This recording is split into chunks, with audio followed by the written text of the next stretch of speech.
With no increase, the deficit could climb to more than $1 million by 2030. And keeping it as a fee, I feel like there's a lot more transparency in that because then we just charge exactly what it costs to make the trash go away. The proposed increase would be an initial 17% or about $4 a month for the first year. For homeowners, their feelings are mixed. If it's to pay for the trash company because of a contract, great, do what you got to do. But to do it as another backdoor tax to us, no. A second option is also being considered that would add a full-time position to oversee any issues with solid waste operations. If the city chooses to go that route, there would be another small fee increase of less than $1 per month added to the first proposal. Now, all of this will be discussed during today's workshop, which is set for 5:30 this afternoon. Reporting in Oviedo, I'm your Seminole County Community Correspondent Mark Lehman, News 6. Yeah, I can see why people are upset because it's like one thing after another, and you can't have something at a good rate and then all of a sudden it's like, oh, our bad, we should have been raising these prices all along. Yeah, and you can only point back to the other city councils and other administrations so long because the rates hadn't really changed in about 5 or 6 years, but the prices go up. You don't adjust that. Sticker shock. And you get to pay it. All right, well, trash rooms are typically where you'd see a lot of bugs. Where you don't want to see them, though, is where you are sitting down to have dinner. This is a very bug-heavy newscast. I was not made aware of this when I was asked to fill in for Matt today. DJ has what everybody's talking about.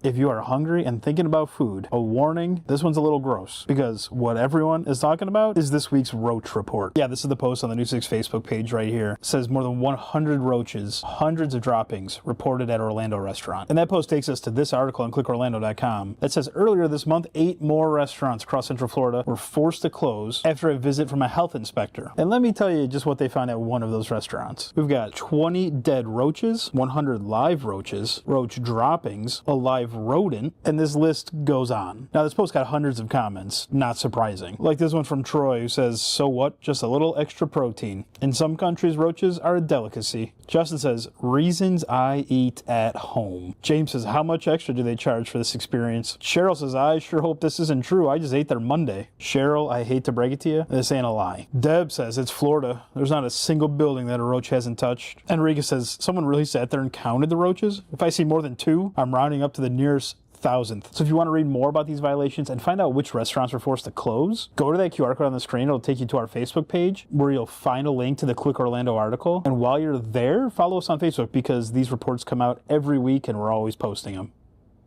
I like how someone's threshold was 2. If I see more than 2, I'm going to go. I think 0 is the appropriate answer. 1 and done. How big was the rat? Like 3 or 4 pounds, that's too much. But under that, What's it doing in my soup? The backstroke. Okay, still to come. The latest talks and actions in Iran that's impacting your gas prices. Yep, and how one company is turning to AI to improve healthcare. Stay ahead.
Hey there, I'm News 6 anchor Lauren Melendez. Eli Lilly is getting into the business of AI, and all eyes are on oil prices as Iran warns against troops on the ground. So let's get over to Maribel Aber in today's Money Matters. So Maribel, all of this is hitting Americans hard at the gas pump, as we've seen now for weeks. That it is, Lauren. So global oil prices are around $108 a barrel after Iran warned against a U.S. ground invasion on Sunday. U.S. crude is above $100 a barrel this morning. Foreign ministers from Pakistan, Saudi Arabia, Egypt, and Turkey met Sunday, calling talks productive. Now, Pakistan says it will facilitate a meeting between the U.S. and Iran in the coming days. Even if the conflict ends soon, experts say oil and gas prices could stay elevated. A backlog of oil tankers in the Persian Gulf and damaged regional energy facilities will take time to resolve. Domestically, that national average for a gallon of unleaded gas is now at $3.99, according to AAA. Around Orlando, drivers save 3 cents, with the average around $3.96, Lauren. You know, any little bit of savings at this point, we got to take it. So yeah, heads up about that. Hey, would you take drugs developed by AI? Well, it seems Eli Lilly is banking on it. Let's talk about this. Okay, so U.S. drug maker Eli Lilly partnering with Hong Kong-based In Silico Medicine to develop drugs using AI. The company's recently signed a deal worth nearly $3 billion. In Silico says it has 28 AI-developed drugs, with nearly half in clinical trials. Its researchers say AI can synthesize molecules faster than traditional methods. The deal still requires regulatory approval. You know, Lauren, people are either on board or still in questioning mode about AI. The hurdle for companies implementing it in products is how to give consumers transparency about safety, especially when talking about medical treatments. And that's all it is. People just want to know how things are being made, what's inside those products, that's all. All right, Maribel, thank you. Remember to get the latest money and consumer news anytime. Head to our website, clickorlando.com. AI drugs. I think we're putting a lot of eggs in the AI basket and not quite seeing the results yet. We'll see what How happens. about this one? All right, still to come. Months after a major road was washed out, the ongoing efforts to rebuild. And ahead on the news at 4 o'clock, people forced from their homes, their apartments, due to structural concerns say they have questions about the deal their landlord is offering them. We're looking into why. Coming up in the morning, getting hundreds of families into new affordable housing. The groundbreaking happening at the site of a landmark hotel. Plus, a closer look at the crew of Artemis 2 and why NASA chose these astronauts for the milestone mission. Join us for News 6 Morning, starting at 6.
I hear you, yeah.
All right, welcome back to News 6 at 3. I'm Christopher Heath, Ginger Gadsden here. Okay, so a plan to bring new businesses and new housing to downtown Sanford is being scrapped, costing taxpayers a lot of money. Yeah, it's scrapped because officials had to pay to get out of the deal. So your Sanford community correspondent, Catherine Silver, joins us now to talk about what's going on with this, Cat. Yeah, most people know the name Heritage Park in Sanford because this is something the city has been working on for nearly a decade now. So they had entered into a deal with developers to try to build apartments and some retail space there. That was in the works for about 9 years. Then the city decided we're going to pay the developer to get out of this because their vision started to split between what the city originally thought that property was going to be, what the developer was turning into. So now here we are, the city's brought it up once again. They're saying, okay, what do we want to see for these sites downtown? Most people will know the lots by the courthouse, by the Civic Center, and the library in Sanford. They started discussing it at a recent commission workshop to say, what do we want? Do we want to ask developers again, hey, would you want to build this? Or do we just want to sell these properties outright and put them on the market? The only problem is if they do that, they lose control over what could happen to those properties whenever somebody comes in, buys them, and says, this is what we are building here. So they're once again at a crossroads and disagreeing on what to do with this. And we'll see what they decide, hopefully at an upcoming work session. Okay, so the commission's talking about it, but what about the people who actually live in the community? Well, I think people would like to see something done with these properties. It's just a challenge of what do you do? It's so close to the lakefront. There's been a lot of talk about having a park there, maybe some sort of, event space. There are lots of festivals that happen in downtown Sanford. I mean, just this past weekend, Paws and Pints was huge in Sanford. Yeah. So they'll have to see what could potentially be done there. There would have to be some sort of housing if they want to draw more people to potential businesses as well. So we'll see what happens in the future. But once again, I think people feel like, are we kicking the can down the road and still just spinning our wheels on a project that might not ever happen? Should we just sell it and move on? Or is there another option? Could the city maybe put in some more restrictive zoning before they sell it? Yeah. There's some options on the table. We'll just have to see what happens. You mentioned the waterfront. Downtown Sanford has a lot of possibility to it, but it feels like for the last 10 years, maybe more, it's been fits and starts of, ooh, this is going to happen, and just not. Yeah, I think that's why that park space is really key there, too, because that would be land that they know could be by the water and then closer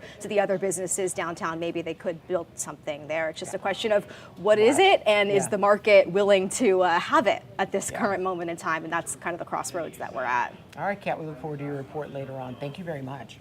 All right, well, late last week, Lake County leaders closed on a land deal to finally allow rebuilding of Britt Road after it was washed out by flash flooding. This happened last October. Amy Russo, News 6's Amy Russo, spoke to one leader about what's happening next. Since October of 2024, Britt Road in Lake County has looked like this. Hurricane Milton washed out and caved in a section of road larger than a swimming pool. So you can see how this goes so far down. It's like 30, 40 feet down there, and then it works its way over to a water body on the other side. So it's just going at a very steep slope. And it's pretty long too. Oh yeah, I mean, you've got quite a distance here. I don't know, 100, 150 feet at least. Since then, the road, which once connected State Road 44 and Wolf Branch Road, has sat impassable. Now, light at the end of the tunnel. We just signed the last legal document we needed in order to have the easement that we had to have for drainage purposes in order to then move forward with the process of picking a contractor and then beginning the actual work. Commissioner Leslie Campione says the county is just waiting for the Water Management District and FDOT to sign off and issue permits. After that, a contractor will be selected and boots will be on the ground. We know we'll be working on it during the summer.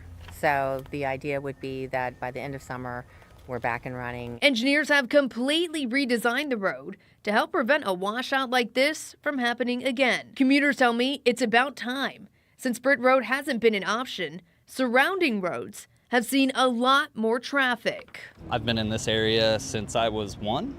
And I had never seen 441 like it is now. It's been a hectic thing. It's been a little, not convenient, but inconvenient, to some people that comes out of Serena. When News 6 told them work to rebuild Britt Road back was finally moving forward, this was their reaction. It's a good thing.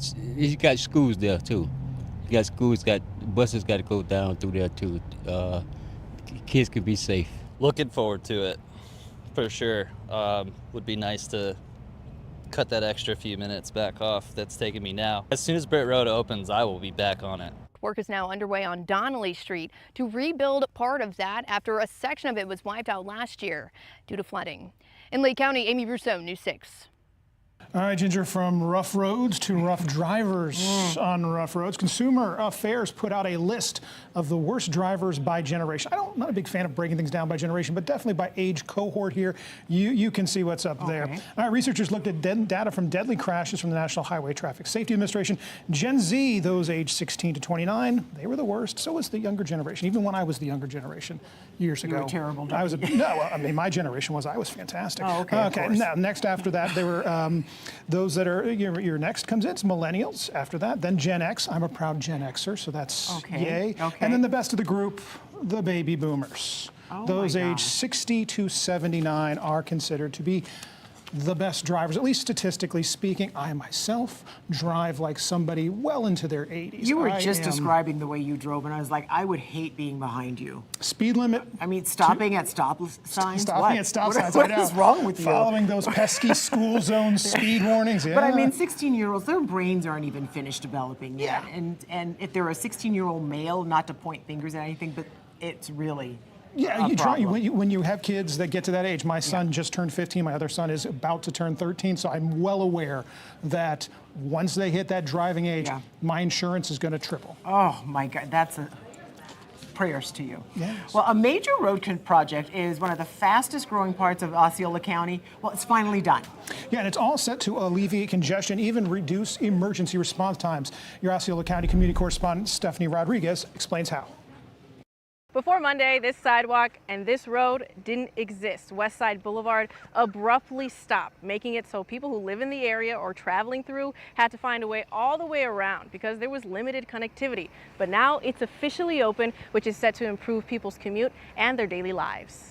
If you could imagine, it was actually like a dead end. So there was like nothing. That empty area, a pain for residents who had to go around it every single day. Well, yeah, they built 2 schools on either ends. So whether you're trying to go down to make a left or make a right, you were basically in school zones. And then they didn't plan very well on those pickup lines being in the street and not in the school itself. The extension, which added this 4-lane road between Student Drive and Berry Road, is less than a mile long with an $11 million price tag. It's set to improve congestion and access to US 192 and Ronald Reagan Parkway. This also provides an alternative route west of US 27, so this expansion will reduce congestion on heavily traveled roadways like 27 and Goodman Road. While it was designed to improve travel times right now, it was also built with future developments in mind. As we grow and as we develop, obviously you've got the homes coming, you've got the folks coming, so we want to make sure that our roads keep up with the infrastructure. While she's happy to see the area grow, Shamika Powell wants safety to be a priority. So you just hope that there's a little bit more attention on the actual community and the children and families that live here. So speed bumps, stop signs, 4-way signs, definitely stoplights. County leaders say this isn't the end. And we are getting the traffic light on the corner for Bellicita and Westside Boulevard coming for 2027. We're going to continue working on efforts like that, and we will continue making sure that our top, obviously, priority is safety and security, so all our roads will meet those standards. I'm your Osceola County community correspondent, Stephanie Rodriguez, News 6. Love when we can tell you about progress and things being finished as opposed to in the works. So good for them. Well, police officers often work with canines, but one officer is playing both roles. How'd you guys get out? Get inside. Go. Get in there. Get now. Get now, you squatty dog. Okay, so the Hillsborough County Sheriff's Office released body cam video from a couple of weeks ago of loose livestock. And this is in Brandon. You heard the deputy bark, I guess that's what it was, at the goats to corral them. And they instinctively ran back to their pen. So I guess it worked. Thanks, goats. Appreciate your cooperation. He's a goat whisperer. I would give money from my own wallet to get Trooper Steve to recreate that. Oh, you're going to need a lot more money. You're going to need a bigger wallet. Exactly. All right, now to a patriotic rescue from a little south of here. A bald eagle is recovering after what's being called a majestic save. Someone in Palm City called the Martin County Sheriff's Office saying an eagle crash landed in their yard and ended up in a nearby canal. The caller was worried since there's a lot of large gators in the water. Deputies were able to get the bird and take it to a wildlife hospital. Doctors say it does have a significant wing injury, but is recovering. Oh, my goodness. I'm so glad they're able to help it. So, all right, so our next Prop story. time. Listen, we spare no expense. News 6 at 3 o'clock, the prop department here. All right, so if the Easter Bunny leaves you a lot of these in your basket, you're going to know why. I think we're calling the Easter Bunny a crook. Here, you can have that if Thank you want. you. Nestle says someone stole 12 tons of Kit Kats. The company says the chocolate was on its way from their factory in central Italy to Poland. Kit Kat says that it's working closely with local police. I think they can sniff this one out. And the supply is not impacted. There's typically an uptick in demand for chocolate right before Easter because of all those Easter baskets, right?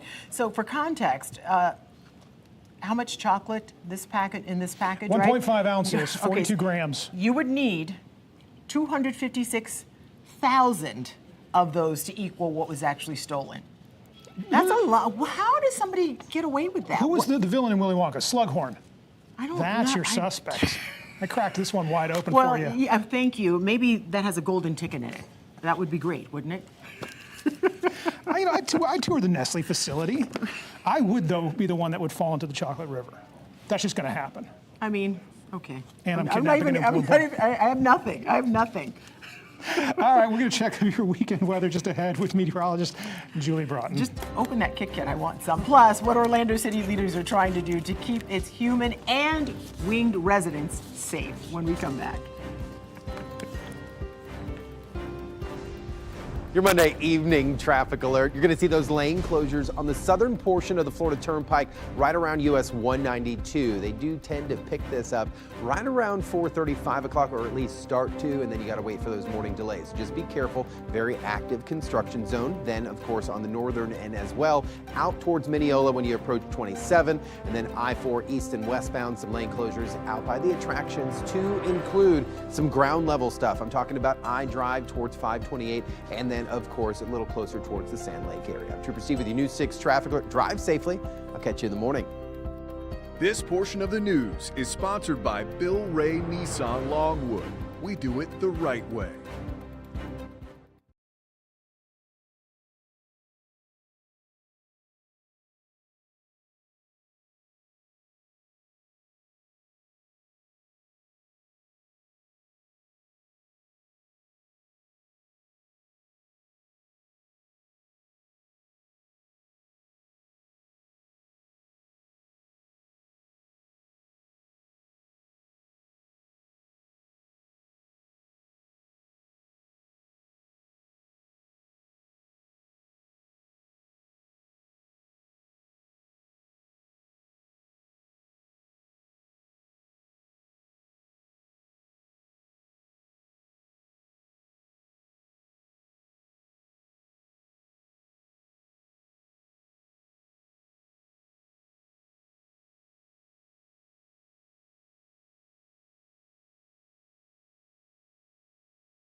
All right, welcome back to News 6 at 3 o'clock, everyone. Look at this lovely picture from Daytona Beach, from our Daytona Beach camp. Although it looks like the surf's a little rough out there right now. It is still rough out there. We still have high surf advisories in place, and we're still talking about that elevated threat of rip currents, all because of those strong easterly winds. Okay, and how long is that going to stick around? I think we'll start to see things improving a little bit over the next couple of days. So if you are lucky and you get to head to the beach, just be mindful and make sure you are near a lifeguard.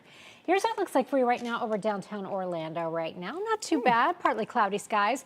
Notice those clouds on our Light Orlando Delivering Hope Together camera. You can see a little bit of vertical development there, so certainly not out of the question to see a few more showers popping over downtown Orlando. Right now we're at 76. We've gotten up to 81 so far today. Here's a look at the radar. We're seeing rain chances. Rain started popping right around noon for us this afternoon. As we go in a little bit closer, you can see some heavier showers down to the south of Weehawhoty, tracking over toward Narcoossee. So anywhere where you see yellow, red, or orange on the radar, that represents how much rain is falling. So near the Four Corners area, seeing some heavier rain, tracking up toward Bay Lake and toward the attractions area as well. You've seen some of that rain, some of that clearing out right now, though. Now here's a look at our drought numbers. So it feels like, you know, we've seen rain over the last few days. Now remember, we get a new drought monitor every Thursday. Every single part of Central Florida is dealing with some sort of drought situation. So even though we are continuing to see some of those daily showers, and we do have a chance of rain in the forecast every day through the extended forecast, we need a lot of rain to end our drought. So this is a look at some data from the National Climate Environmental Agency showing that some spots need up to 18 inches of rain to wrap up the drought. Now, as we get into our wet season, we start seeing daily afternoon showers and thunderstorms. That becomes a little more realistic, but the point of that is we have a long way to go before we're really back in good shape with that. But again, we do have at least a chance of showers in the forecast every single day as we head through the next several days. Of course, Easter now in view on our forecast. So we're talking about a warming trend going to the mid-80s. You know, I always think of people, aren't there people who put like real hard-boiled eggs outside? Those people are in danger. They are in danger. But there are people who do that, right? Am I crazy? We used to do it as kids, and then I think they advised against it because of the heating of the eggs. And, you know, the chocolate melts, and maybe just warm not. egg salad. That's not how egg salad works, right? It's not how it should work. All right, so if you'd like to keep up with all of these changes and plan your Easter forecast, you can always keep up on our app. Just search WKMG in your app store. No more feeding the swans at Lake Eola Park. I'm your community correspondent, Troy Campbell, and right now we are at Lake Eola Park, where you can see once you arrive, there are signs now that say, please do not feed the wildlife, saying doing so helps spread disease. It's calming, it's definitely therapeutic, so it's just very relaxation. Amir Issa says the swans and other birds are his favorite part about visiting Lake Eola in downtown Orlando. You see all the birds and the swans, what are your thoughts? My thoughts is I want to feed them. They're adorable. We told Isa the city of Orlando also removed the portable public feeders. They took away the feeders that you could put money into. I mean, I should definitely think they should put the feeders back and make a bigger sign on top of the feeders that says, please, only give them this food. The new rules come after the city of Orlando says Lake Eola was hit with the avian flu in December and went on to kill dozens of swans and other birds. It was kind of the catalyst that got all of us swan volunteers together to say there are a lot of troubling things going on, and we put together a plan for the city. Olivia Glazier is part of a group that volunteers their time, taking care of the swans at Lake Eola. Just interacting with them, you know, it kind of feels like they're yours, like they're your pets, they're all our pets kind of thing. Glazier feels the feeders the city placed around the lake won't be enough to keep all of the bird bellies full. There is no natural diet for them in the lakes. They do need to be fed lettuce, worms, cracked corn, floating waterfowl food by people. How much of an issue was it people feeding them the wrong food?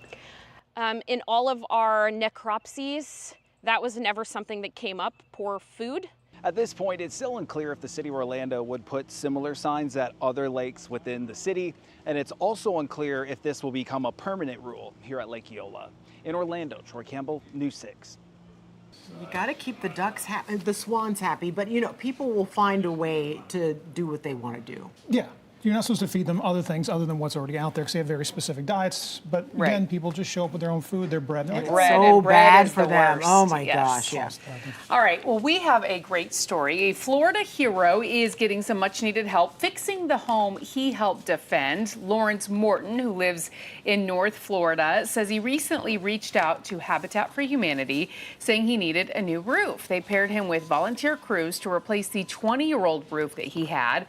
And the supplies and the labor were all free of charge. The Vietnam veteran says it is a good reminder that after 2 deployments, his service is still appreciated. It's wonderful with all of the frustrations of having to deal with after-service issues, especially healthcare and such, frustrations with the VA and such. It was really a breath of fresh air to get a positive response.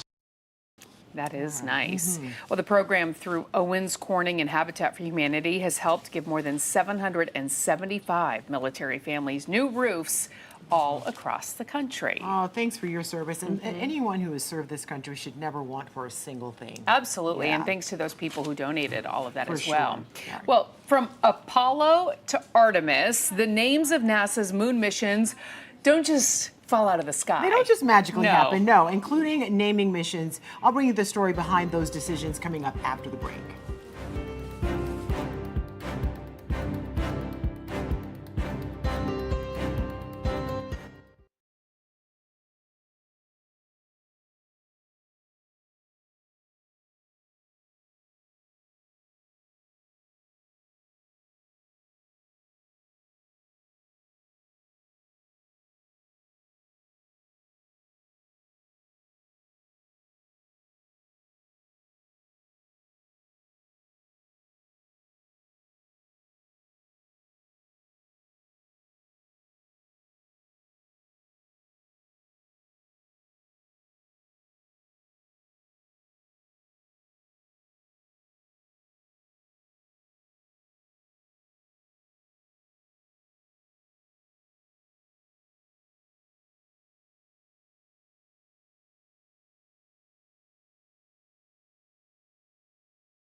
Well, welcome back from Apollo to Artemis. Ginger, as you know, everything that NASA does is done for a very specific reason. Yeah, and some of those names, they're rooted in mythology, and they tell a story about who now gets to explore space. Before the rockets, before the moon landings, The Eagle has landed. there were the names. NASA's most famous lunar program, Apollo, was named after the Greek god of the sun, a symbol of light, knowledge, and exploration. It was a bold choice in the 1960s, tying America's race to the moon to a figure associated with power and perfection. Between 1961 and 1972, the Apollo program put 12 men on the moon. But despite the groundbreaking science, one thing was missing. Women were nowhere on those missions. Now, more than 50 years later, NASA is returning to the moon, and this time, the name tells a different story. Artemis, the twin sister of Apollo in Greek mythology, is the goddess of the moon. The symbolism is intentional. NASA says Artemis missions aim to land the first woman and the first person of color on the lunar surface. The shift from Apollo to Artemis is more than branding. It reflects how space exploration itself is changing. From a race between superpowers to a mission focused on inclusion, sustainability, and long-term presence beyond Earth. It's about a sustainable, long-term human space exploration program. And for the first time, the story of the moon is being rewritten to include more of humanity. This is our crew. This is humanity's crew. Ginger Gadsden, News 6. I always get chills when they say it's humanity's crew, because when you think about it, they're going to the moon, they get to look back on the Earth, and everyone you've ever known in your entire life, they all live in that one space. And all of the astronauts who have seen the moon from Yes. that perspective, like at the International Space Station, say it changes you forever. And it should. It should. All right. All right. We're getting ready for News 6 at 4 o'clock. That's right. And speaking of Artemis, we are going to be having an update from NASA. We are expected to hear the latest on whether all systems are go for the crossed. launch that is scheduled to take place on Wednesday. Your Space Coast community correspondent, James Barbero, will have the latest for us when we come back.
Streaming on clickorlando.com and broadcasting live. You're watching News 6 at 4. 24 years after Teresa Green's body was found in the trunk of her own car, the man accused of killing her is finally going on trial. We're taking a look at the newest offer from the Rialto given to its residents and what one law firm is saying about all of this. I'm meteorologist Julie Broughton, tracking some showers and a warm-up on the way. Who's seeing rain right now and when? We'll be back in the mid-80s. But first at 4, the countdown has begun. In just 2 days, NASA plans to launch 4 astronauts on a record-breaking flight around the moon.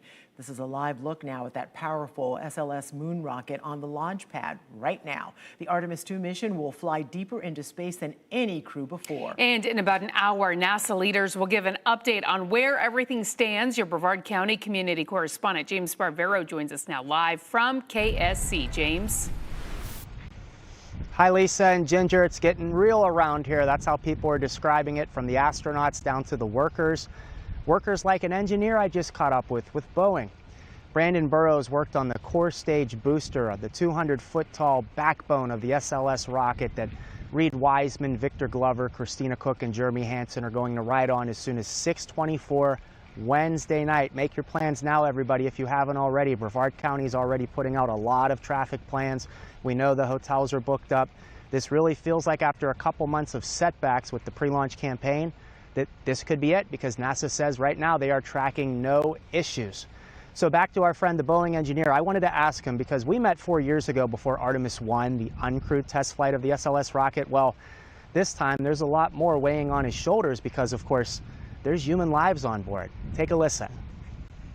And how much more responsibility would you say falls on your shoulders and your teams, knowing that there's people on this rocket this time? Oh, I mean, it's a huge set of responsibilities associated with that. And the first thing you see when you walk inside my office space for the entire team is the faces of the astronauts. So we can have that constant reminder that we have to do everything that we can to do what's best for them. And again, right now, NASA says what's best for this mission, Artemis 2 flying around the moon, will be a launch attempt Wednesday night at 6:24. As you mentioned, Lisa, we'll get an update from NASA at 5 o'clock. I'll be back with you at 6 o'clock to let you know if everything's still on track. Live in Brevard County, I'm your Cape Canaveral community correspondent, James Sparvero, News 6. All right, James, thank you. Fingers crossed. Let's take a live look now at our Launch Credit Union Port Cam at Port Canaveral. As you might imagine, parking to see the launch will be extremely limited. That's according to the Canaveral Port Authority. Day passes for parking at Jetty Park are sold out. Those who have already purchased parking passes and annual pass holders are allowed access to the park, but annual pass holders are not guaranteed entry. Anyone heading to the port, including employees, are asked to plan for extra driving time. And our coverage of the upcoming Artemis 2 mission does not end here. You can head on over to clickorlando.com/space. There you can read about the mission, the crew, and how the rocket carrying them is different from the space shuttle. Meantime, we do have another launch in a little more than an hour from the Space Coast. A SpaceX Falcon 9 rocket is set to lift off at 5:15 tonight and carry 29 more Starlink internet satellites into orbit. The launch is happening at the Cape Canaveral Space Force Station. After the liftoff, the first stage should return to a drone ship in the Atlantic. When the launch happens, you can see it live right here on News 6 and on clickorlando.com. All right, we are tracking showers this afternoon. Meteorologist Julie Broughton joins us now with what's going on. We are tracking some showers. Most of those showers are inland right now. We mentioned that Starlink launch coming up later tonight. Right now, weather for that is 70% chance of go. And just looking ahead to Wednesday, right now it looks like an 80% chance that weather will cooperate for the Artemis 2 launch, which is set as of now for 6:24 Wednesday evening. Now here's what's happening for us right now on the radar as we are scanning out. Again, in Brevard County, most of us are looking dry. We have seen some showers again moving in over the interior spots. As we go in a little bit closer for you, you can see some heavier rain down in southern Lake County. All that continuing to push off toward the west, where you're seeing some pockets of heavier rain. Now we do have the lightning detection data turned on, but we're not picking up on any lightning.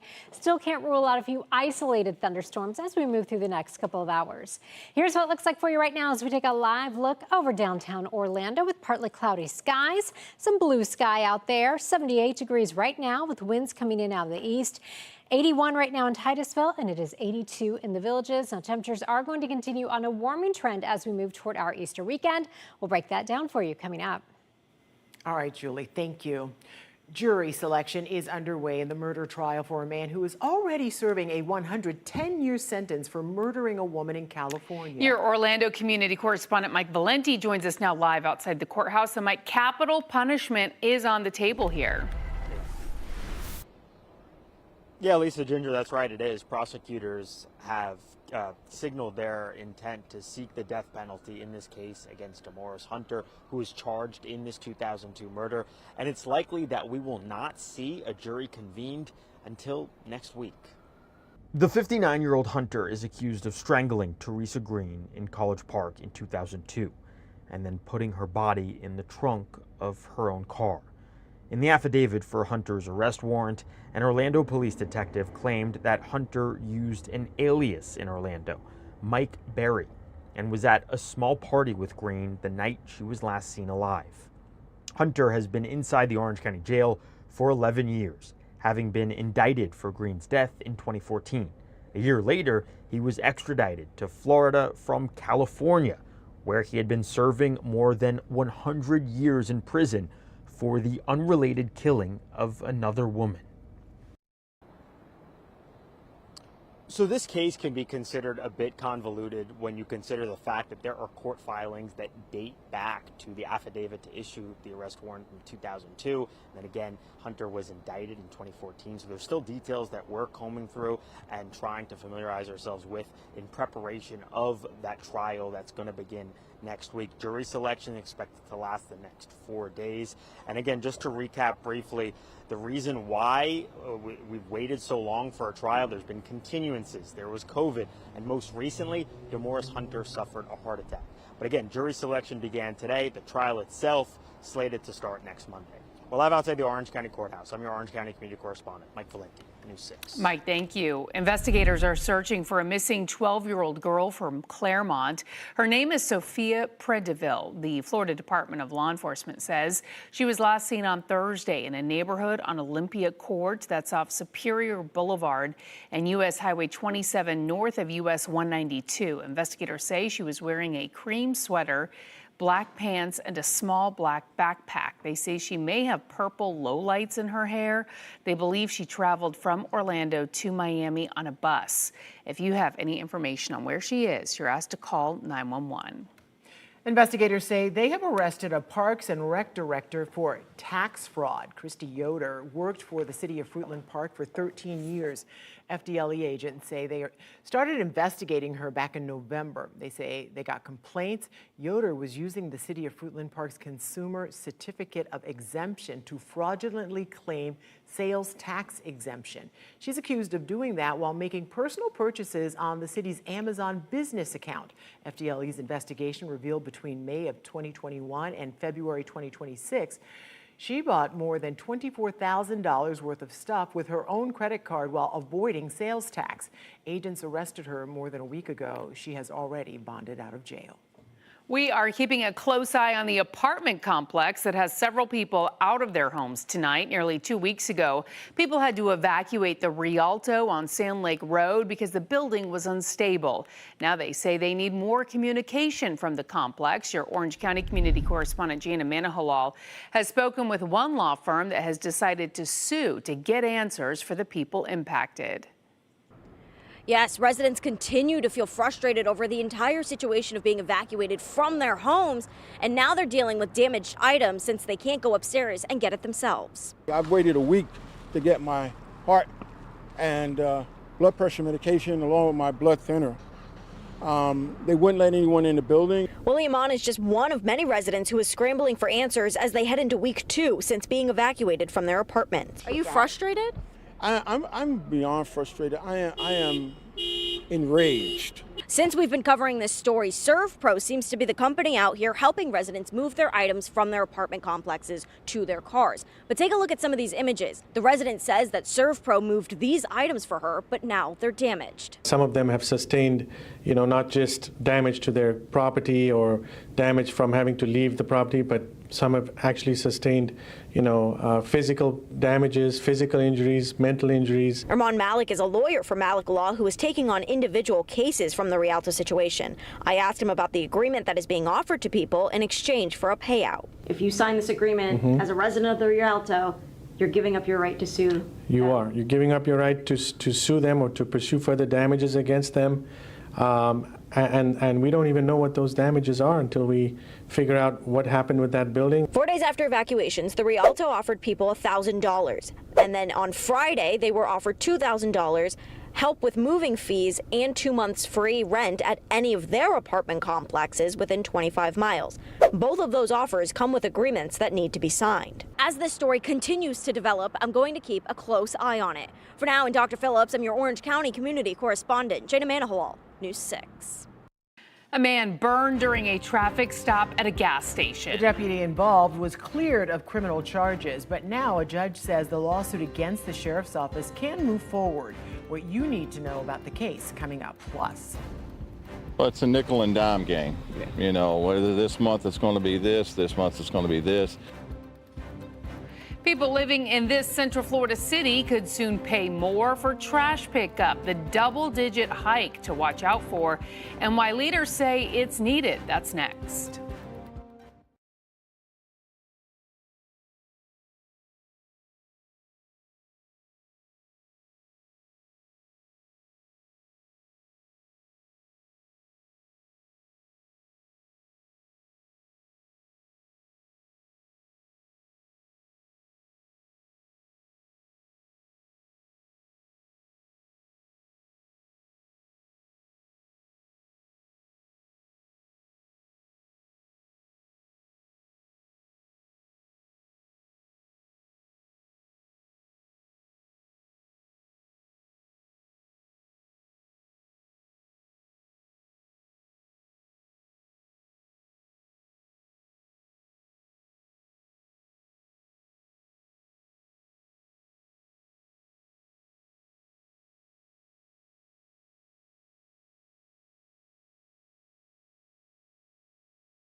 If you live in Oviedo, the fees you pay to the city could soon be going up. I'm your Seminole County community correspondent, Mark Lehman, and on Monday, city commissioners are considering an increase to trash service fees of initial 17% added to the $25 per month fee. The problem is rising costs has become too much for the city to bear, meaning homeowners could soon be paying more for trash pickup.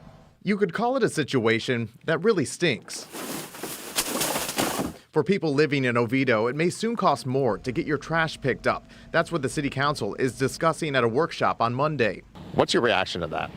I think they're raising too many prices on everything. As a homeowner, Sean Epperson calls the possible hike frustrating, especially after the city was forced to raise water rates and fees last October. Well, it's a nickel and dime game.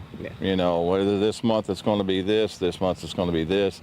Gas prices have gone up. Tipping fees have gone up. Labor costs have gone up. Mayor Megan Sladek says at the current solid waste rate, Oviedo lost more than $134,000 last year. Projections show with no increase, the deficit could climb to more than $1 million by 2030. And keeping it as a fee, I feel like there's a lot more transparency in that, because then we just charge exactly what it costs to make the trash go away.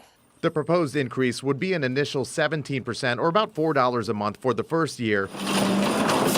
For homeowners, their feelings are mixed. If it's to pay for the trash company because of a contract, great, do what you got to do. But to do it as another backdoor tax to us, no. A second option is also being considered that would add a full-time position to oversee any issues with solid waste operations. If the city chooses to go that route, there would be another small fee increase of less than $1 per month added to the first proposal. Now, all of this will be discussed during today's workshop, which is set for 5:30 this afternoon. Reporting in Oviedo, I'm your Seminole County Community Correspondent Mark Lehman, News 6. Okay, turning now to our forecast, meteorologist Julie Broughton joins us.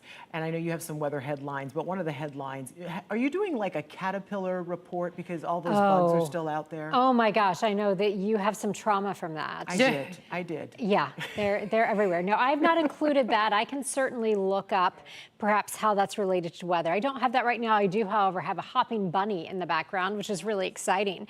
Now, as we head through the rest of the afternoon, a lot of you have already seen some scattered showers. We're keeping it breezy, and that strong onshore wind is going to continue to tap into some moisture from the Atlantic and bring us some of those quick moving showers. Of course, we have the Starlink launch later this evening.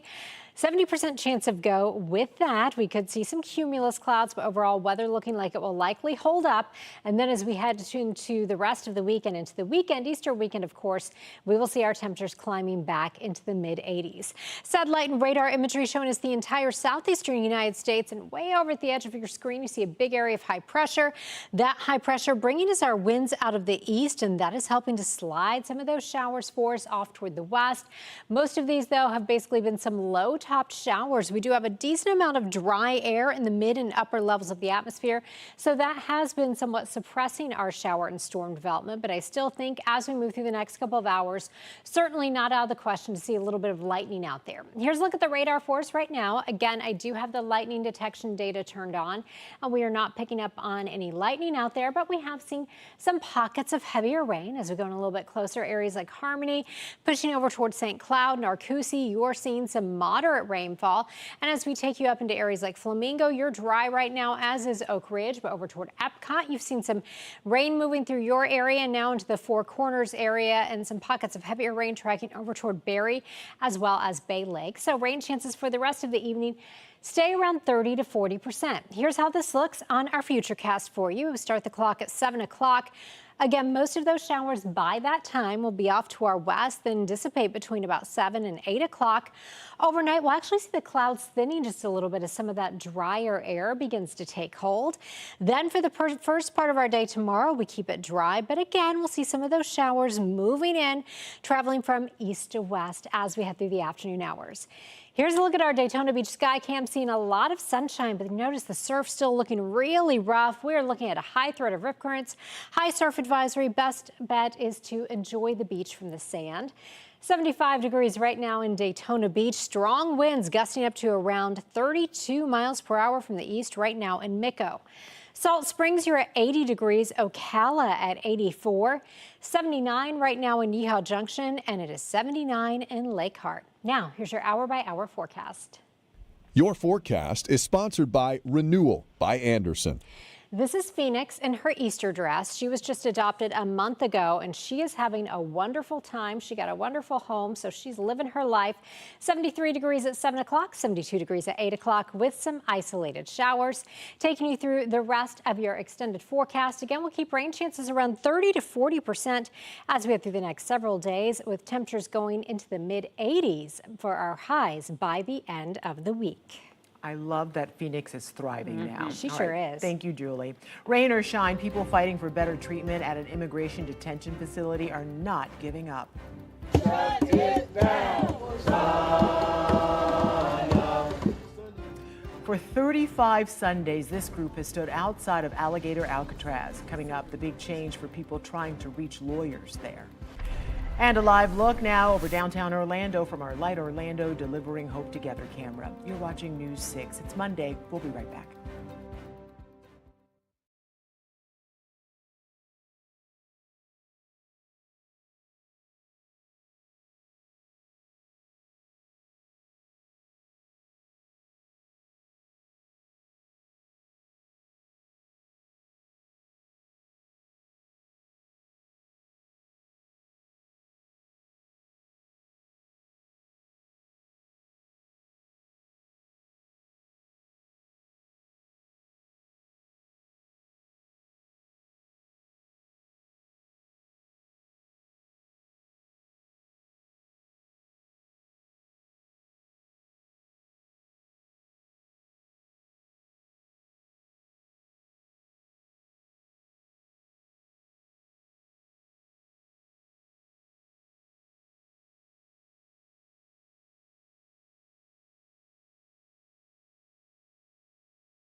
While people push back against an immigration detention facility here in Central Florida, some people in South Florida are not giving up the fight as they try to get Alligator Alcatraz shut down. Yeah, every Sunday, dozens gather outside the detention facility and pray for those who are inside. As Byron Topolison reports, they've been doing it for 35 Sundays in a row. Shut it down. Even with rain pouring down, advocates continuing their months-long demands for Alligator Alcatraz to close, calling the conditions inhumane inside the immigration detention facility in the Everglades.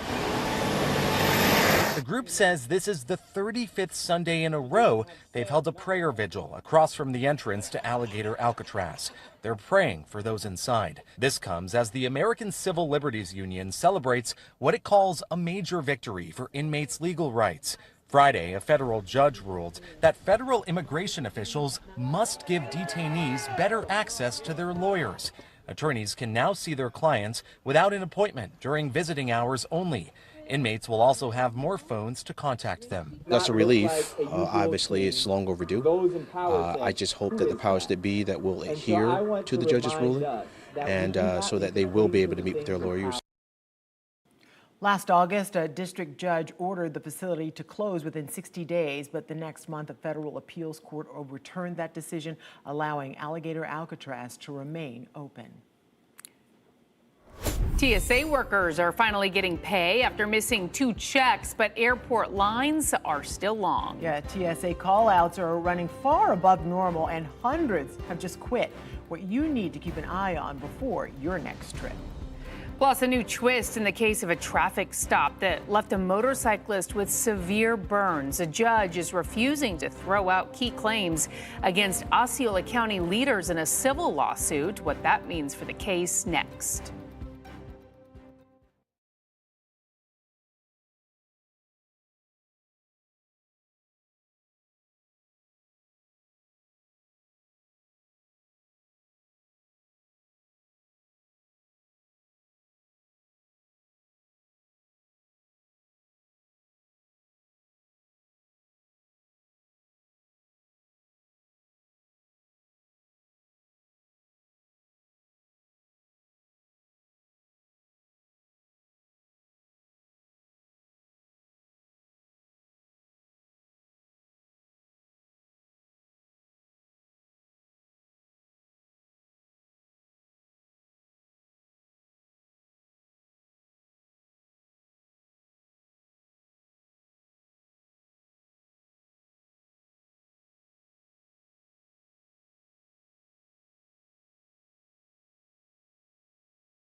Welcome back. We are following several top stories right now. The countdown has begun. In just 2 days, NASA plans to launch 4 astronauts on a record-breaking flight around the moon. The powerful SLS moon rocket is on the launch pad right now.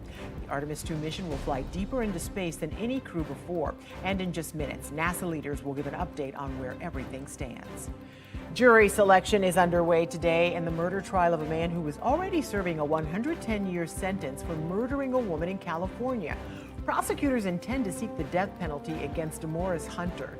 He's accused of strangling Teresa Green in College Park in 2002 and then putting her body in the trunk of her car. Opening statements for the trial is expected to start next Monday. And we're keeping a close eye on the apartment complex that has several people out of their homes. Nearly 2 weeks ago, people had to evacuate the Rialto on Sand Lake Road because the building was unstable. Now they say they need more communication from the complex. In Brevard County, another disturbing discovery in the compound, a body in a suitcase. It is the 5th body found at the undeveloped subdivision in just the past 4 years. Your Palm Bay community correspondent James Barbero followed all of those cases and now has the shocking details on this new violent investigation. Human remains found in suitcases in a blighted part of town that's infamous for finding dead bodies. There's a new homicide under investigation in Palm Bay's compound. Around 10 in the morning Saturday, police say someone saw vultures swarming an open suitcase here in this tall grass. No return to the compound. By Sunday, 19-year-old Lucas Jones was at the Brevard County Jail facing Judge George Polk on charges like abusing a dead body. Police say they linked Jones to the remains because inside the suitcase there was also a package with his name on it. Police then linked Jones to a man who's been missing from India Atlantic. Police told me they're waiting on autopsy results to confirm if the remains are his. That's why I'm not saying his name right now. But according to Jones's girlfriend, she told police she saw that man at Jones's house back on March 20th, lying in Jones's bed, either sleeping or unconscious. The next day, the 21st, Jones's girlfriend said he told her to drive him to the compound where he threw 2 containers out of the car.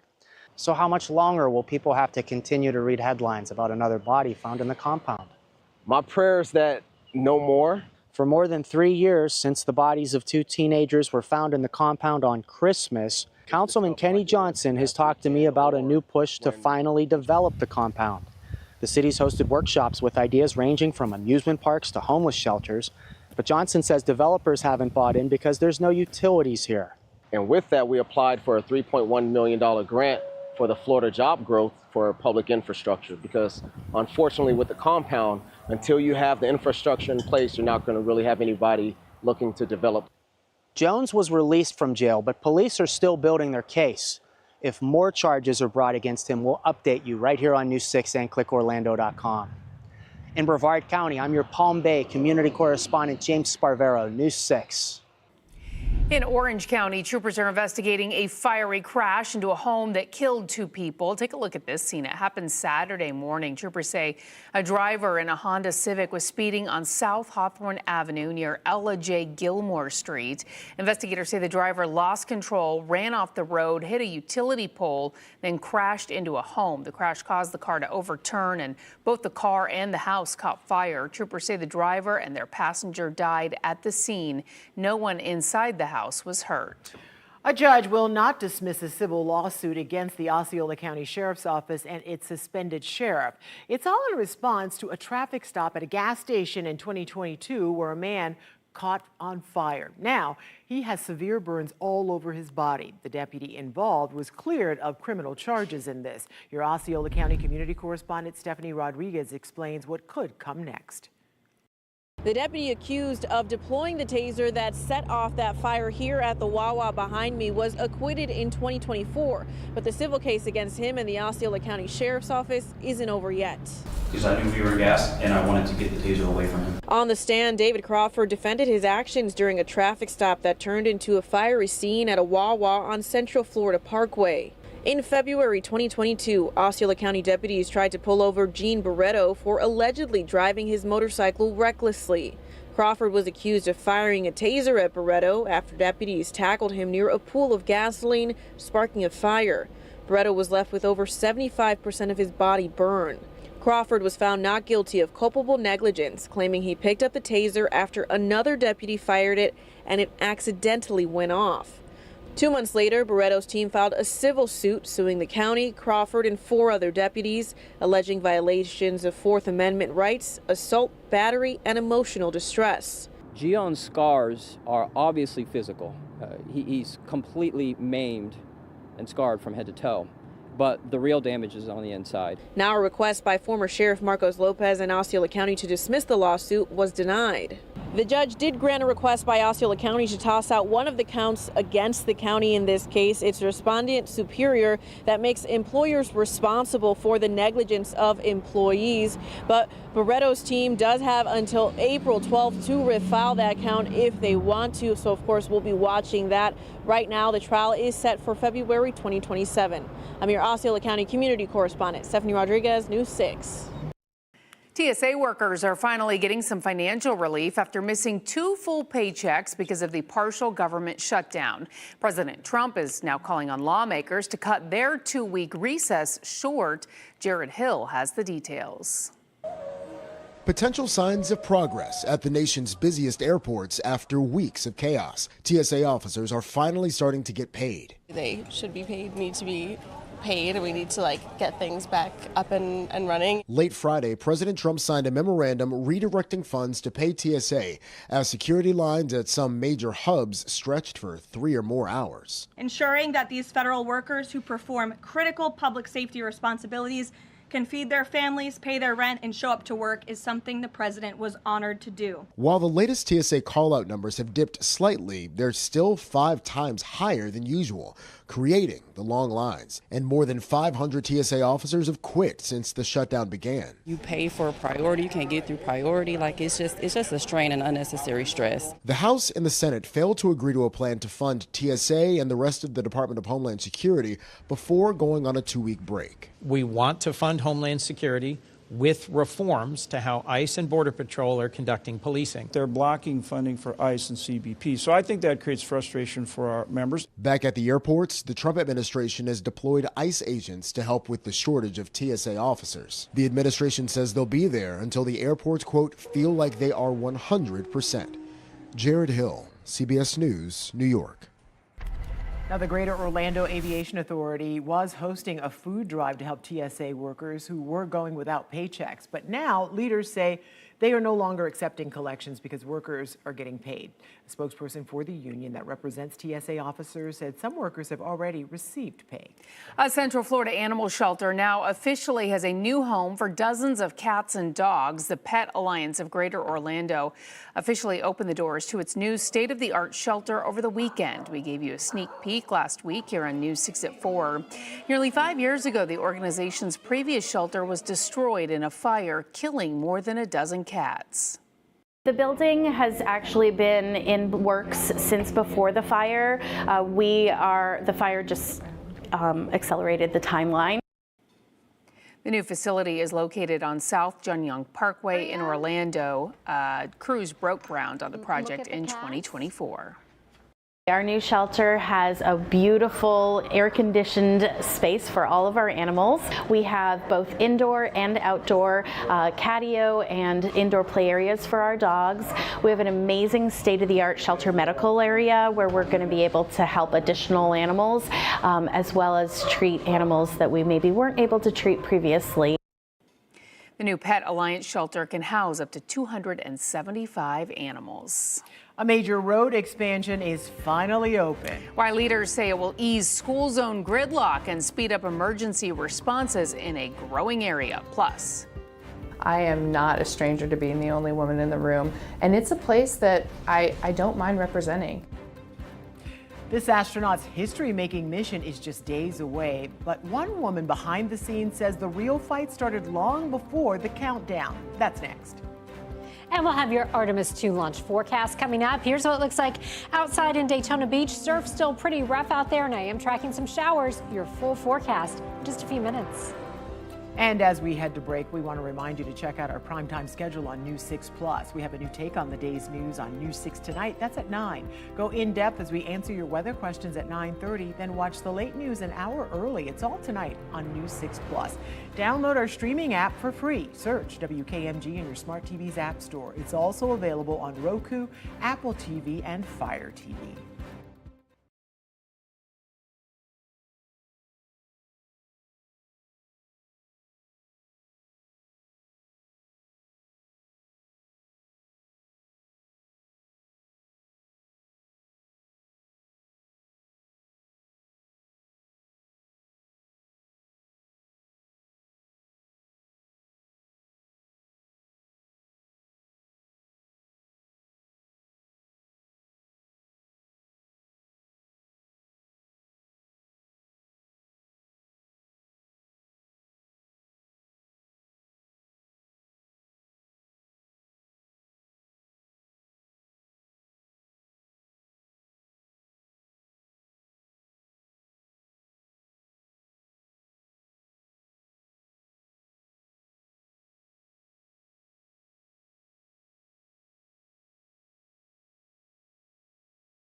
She was rejected from NASA multiple times, but today Joan Meisner can say she worked on the same launch pad that'll send the first woman, Christina Cook, around the moon.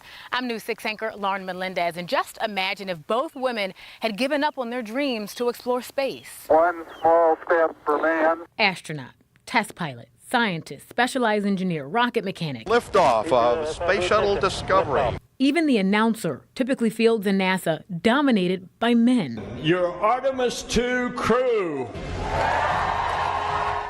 So it's no wonder it's a big deal that Christina Cook will be the first woman to orbit the moon, and she knows it. I am not a stranger to being the only woman in the room, and it's a place that I don't mind representing. But if you ask Joan Meisner, a senior engineer with NASA who launches scientific missions into space, it can be odd. Whenever you see any headlines or any stories, you see, female doctor, female engineer. You never see male doctor, male engineer. And yet we can't ignore the gravity of Cook's journey and the reality that women do often have to work twice as hard, something Cook says does require balance. I don't think it's something not to talk about, but I also think the most important thing about this mission is that we're going in a time when we're well represented in the astronaut corps. Christina Hammett Cook. From earning multiple degrees in electrical engineering and physics to designing specialized space instruments and vigorous spacewalk training on the ISS, Cook represents a breaking of the glass ceiling for women. And that's what Christina's doing right now. She's taking up space, being the first woman to orbit the moon and opening that door for everyone else. Meisner agrees the wow factor in women like Cook earning historic achievements is ironically all about science. Men don't have to take Midol or cramps while they're thinking about, going into space. Women can do it while bleeding. So she says, as Cook inspires more generations of astronauts, we should celebrate it as an achievement, not as a surprise. Lauren Melendez, News 6. Now, remember, NASA will be giving an update on launch preparations within the next 15 or 17 minutes or so at 5 o'clock. You can also head to clickorlando.com/space. There you can also learn about the mission, the crew, and how the rocket carrying them is different from the ones on the space shuttle. All right, and of course, all eyes are focused on the weather this week, especially along the coast. Right now, things are looking pretty good for that launch forecast, Julie. Yeah, I think if there are issues that likely will not be weather related here. Here's what it looks like for us right now. This is our Launch Credit Union camera out there at Port Canaveral. You can see blue skies, and of course, you can track all the weather changes by downloading our free News 6 weather app. Just search WKMG in your app store. Right now, we are seeing plenty of sunshine in Brevard County. 78 degrees. There is a Starlink launch tonight that right now looks like a 70% chance weather will cooperate. Then as we look ahead to Wednesday at 6:24, right now the 45th Weather Squadron is giving an 80% chance that weather will cooperate. So we're not expecting any major weather hazards here in Central Florida. Now we also take a look at some global weather. So as we take a look across the Atlantic, and I want you to notice these wave heights, some of these around 10 to 12 feet. That is indicating strong winds as we cross the Atlantic. That could be a factor in it. But again, remember, we're not talking about any sort of booster recovery with this mission. So those waves won't be an issue as far as that goes. Satellite and radar imagery for you across our area. Big area of high pressure over the Atlantic is impacting our weather. That is bringing us those onshore winds. And if you've been outside today, you know it is still pretty breezy in spots. But with high pressure, we typically see pretty tranquil weather. And for the most part, that is what is going on. But I mentioned those winds out of the east. Those are tapping into the moisture over the Atlantic, helping to slide some of that in the form of some rain across Central Florida. Of course, we desperately need some rain, but these rainfall totals today not terribly impressive. Four Corners, you've seen some rain right now. Polk City and on over toward Dade City, seeing some pockets of heavier rain. And as we loop the radar, you can see the general motion with some of these storms has been drifting off toward the west. The west coast sea breeze kind of pushing some of those showers inland. So I think we could still squeeze out a few more showers, maybe a rogue thunderstorm as we head through the next couple of hours. But your clouds and rain forecast showing by around 7 to 8 o'clock. I think most of that wraps up for us. Taking you through the evening and overnight hours, we'll keep our skies partly cloudy. I do think the winds will be a little too elevated to see much as far as fog. Then as we head through the day tomorrow, clouds increase by around noon on Tuesday. We'll see some showers over the Atlantic. And again, our onshore winds will help to bring some of those showers on shore for us. This is what it looks like for our interior spots. This is our light Orlando delivering hope together over downtown Orlando. 78 degrees, quite a bit of cloud cover in some spots. If you're in DeLand, you're at 78. You're at 80 in the Villages and Wildwood, checking in at 84. Notice how strong the winds still are, though. Winds are gusting to 23 miles per hour right now if you're in Mico. Now here's your hour-by-hour forecast. This is Uno. He's 5 and he poses when his mom gets out the camera. 73 degrees at 7 o'clock, 72 degrees at 8 o'clock. I think we'll see the showers wrapping up by then. Go to clickorlando.com/pins. Share your pet photos with us. 65 for your overnight low tonight in Orlando, 61 in Ocala. Here's your extended forecast. Notice we do have a chance of rain in the forecast every single day in the extended forecast, so that is good news. We'll also see a warming trend going into the mid-80s by the end of the week, and 85 for our high for our Easter Sunday. All right, Julie, thank you. Just as Julie mentioned, open your camera app, scan the QR code on your screen right now, and click the link. We want to see your weather pictures and videos and your pet photos. They could end up right here on TV. You can also go to clickorlando.com/pins and upload your pictures and videos that way. Now to the $11 million road project finally completed. We want to make sure that our roads keep up with the infrastructure.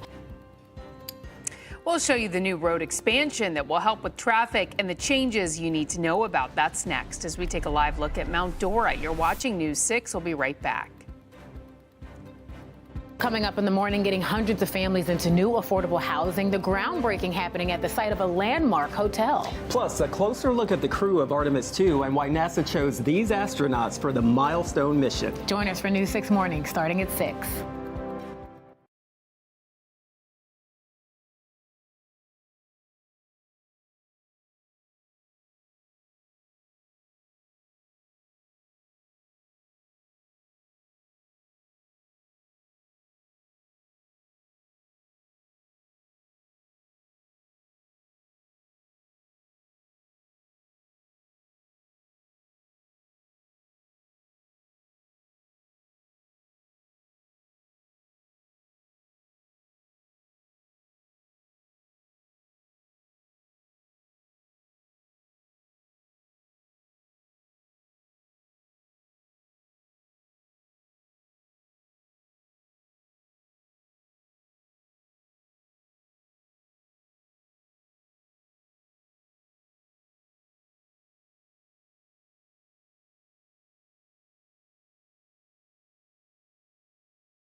Before Monday, this sidewalk that I'm walking on and the road where you see this car driving didn't exist. I'm your Osceola County community correspondent, Stephanie Rodriguez.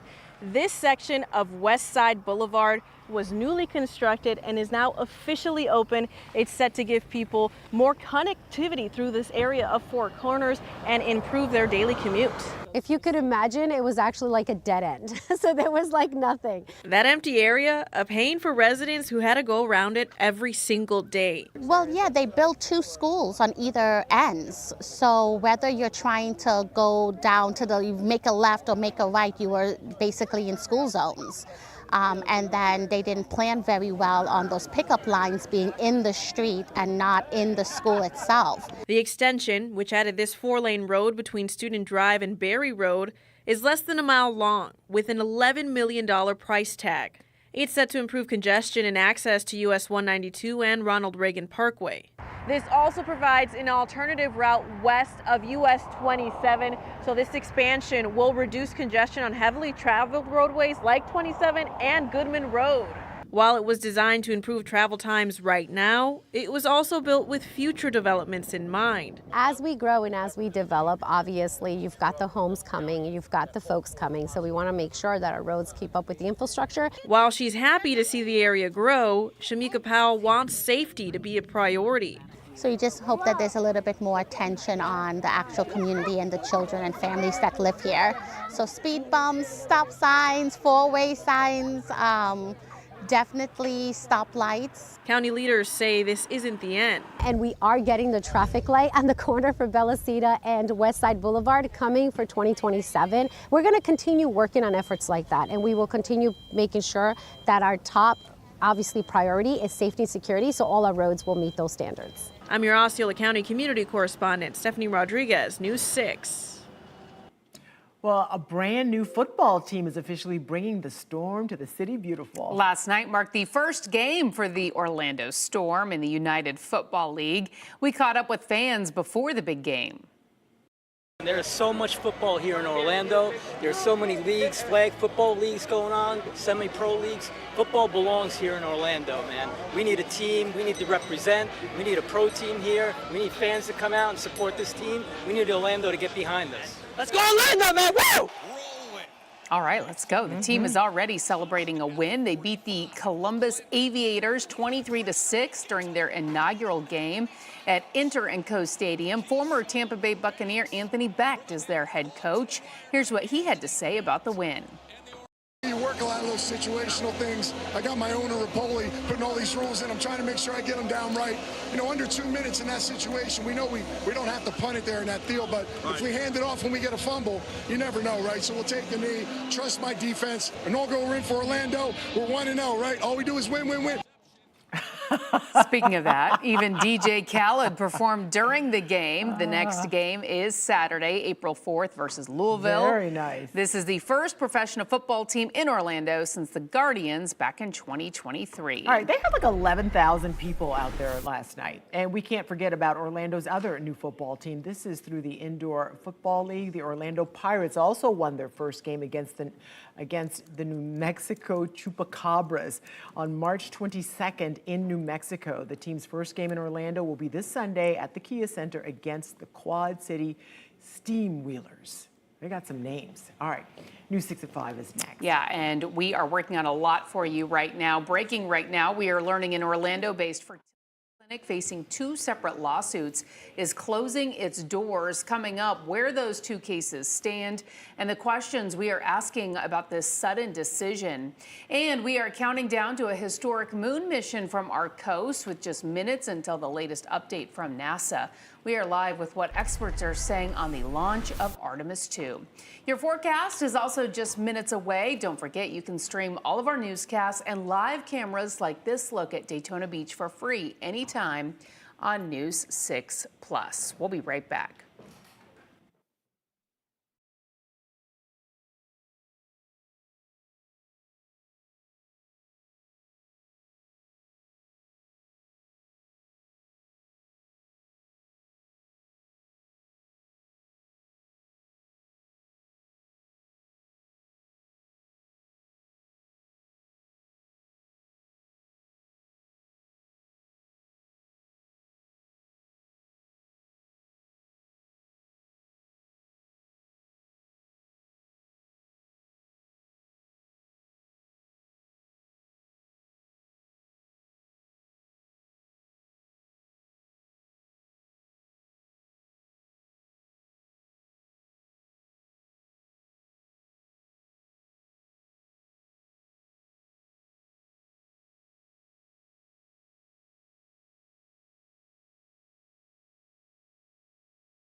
I will tell you, the four of us, we are ready to go. The team is ready to go, and the vehicle is ready to go. The countdown is on for a historic mission to the moon, and now we are seconds away from hearing NASA's latest update on if all systems are a go.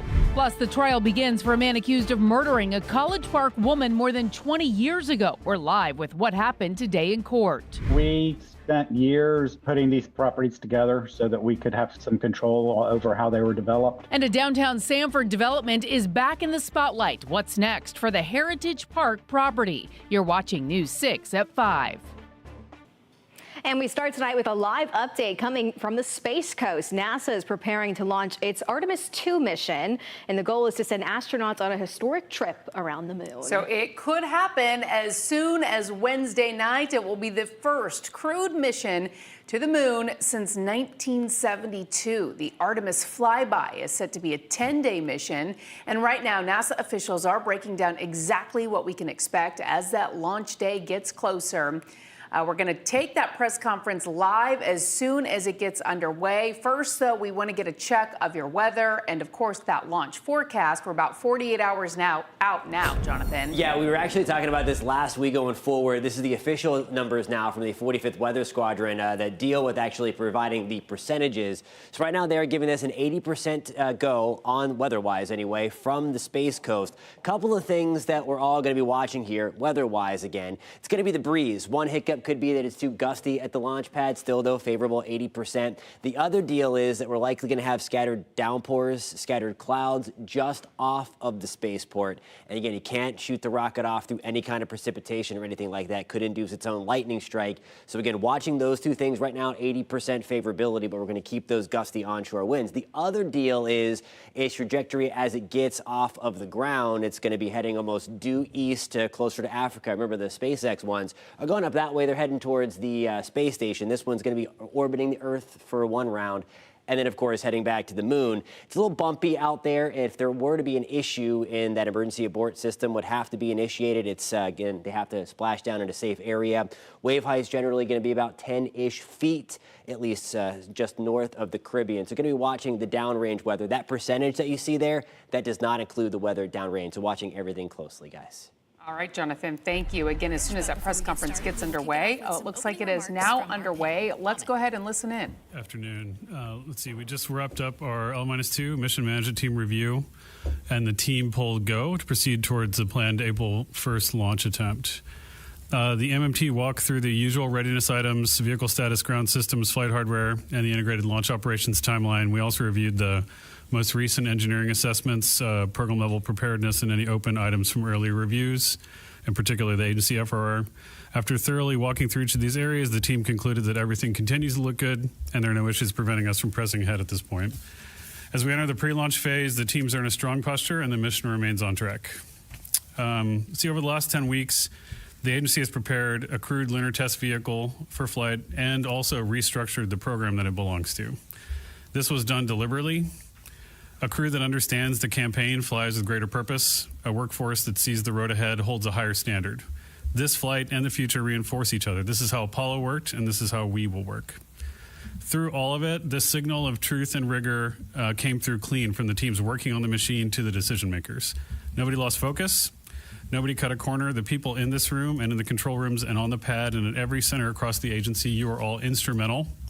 The skills that you carry, the judgment you have built, the knowledge you hold, these are the things that are in the lifeblood of the agency. This mission is going to fly on Wednesday because you are here. As I said, the vehicle's ready, the system is ready, the crew is ready, and behind this flight stands a campaign. Landings, a lunar base, a nuclear propulsion into deep space. That begins, not ends, with what happens on Wednesday evening. I have complete confidence in this team and the NASA workforce. For everybody else, 53 years ago, humanity left the moon and did not return. Now we go back. The great challenges of the last century will run not in the command centers alone, but in our factories, where the industrial might of free nations built the instruments of progress. This challenge of expanding the frontier will be won the same way, by the craftsmen, the engineers, and the industries of free nations building together what no nation can build alone. And for all the children watching that are going to watch Artemis 2, you need to hear us. An optimistic vision of the future is not naive. It is buildable. So when you watch Artemis 2, think about it. When it lands, come and build it with us. With that, I'll hand it over to the launch director. Thanks, Amit. Appreciate that. You know, it is really good to be here in the room with you today. And I think I said this when we came over for Wet Dress. I said I really enjoy being here because generally it's something big is getting ready to happen. So thanks for all of you for being here today, and thanks for coming along with us on this journey and helping to tell our story. I am thrilled to say that our countdown clock picked up just a little bit ago and began counting at 4:44 p.m. So while many of us have felt for the last several days and weeks and even months that we have a countdown clock and we were moving toward a targeted launch date, now the countdown clock shows that. And we are just about 2 days away from our targeted launch date. Our team has worked extremely hard to get us to this moment, and I am so very proud of the work that they have done. When we went through Wet Dress, the rollback, turning the vehicle around, getting back out to the pad, and then performing to plan, and really being ahead of plan as we rolled into this weekend. I think Sean mentioned yesterday that we rolled back out on the 20th. And since we've been back out at the pad over these last 10 or so days, we've got all of our planned work is complete. Launch countdown preps are complete. We had all of them essentially done on Saturday. Emergency egress system is configured, ready to go. Crew access arm configured. We are now into, like I said, our launch countdown operations. So we'll power up Orion a little bit later this evening, and then core stage a little bit later after that, and then ICPS will follow. We'll begin the configurations of the vehicle, the checkouts that we do prior to getting deeper into our countdown, and all of this will take us over the next day or so. We do have our air to GN2 changeover. Will happen early in the morning on the 1st, and as you know, that kind of sets the pace for when we can tank the vehicle. Our LD go for cryo load is at 0734.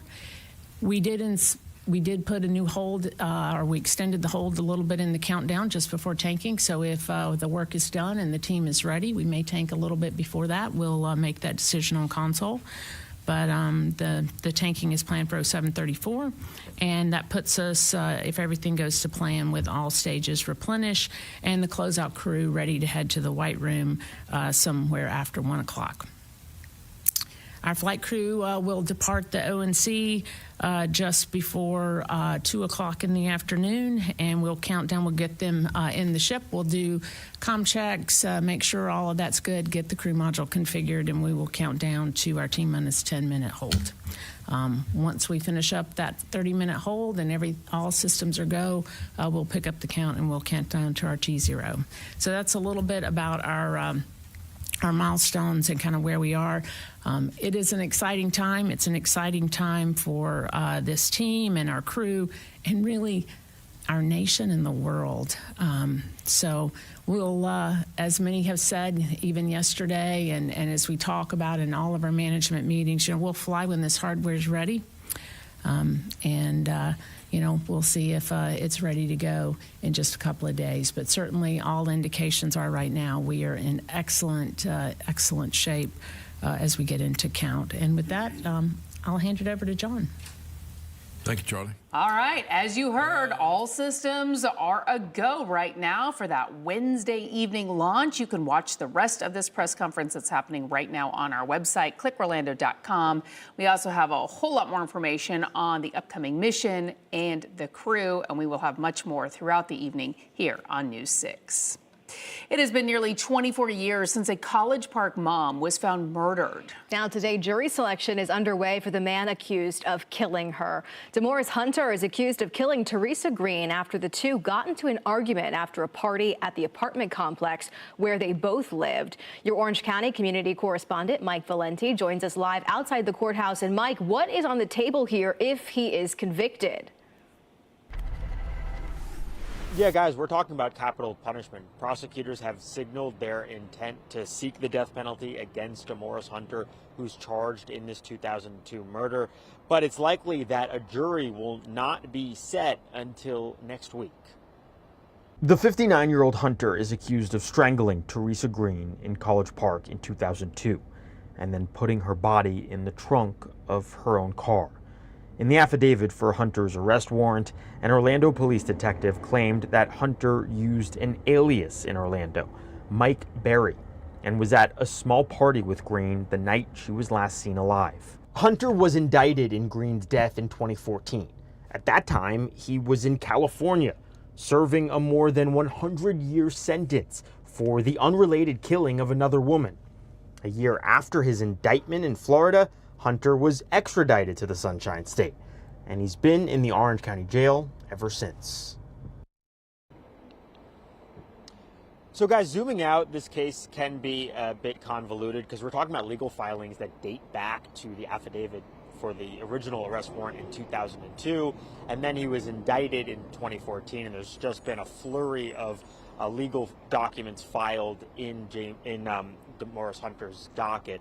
But the reason for all these delays, we're talking about continuances, then you had the COVID-19 pandemic and all the issues related to that, and then most recently, Hunter suffered a heart attack. But again, jury selection did begin today. It's expected to last through Thursday, and then opening arguments could start as soon as next Monday.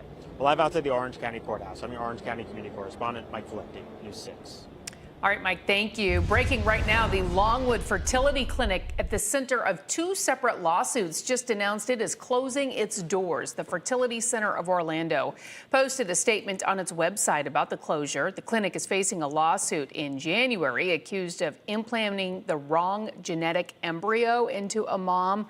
Then this month, the clinic faced a second lawsuit after a baby born through a surrogate died just 10 days after birth.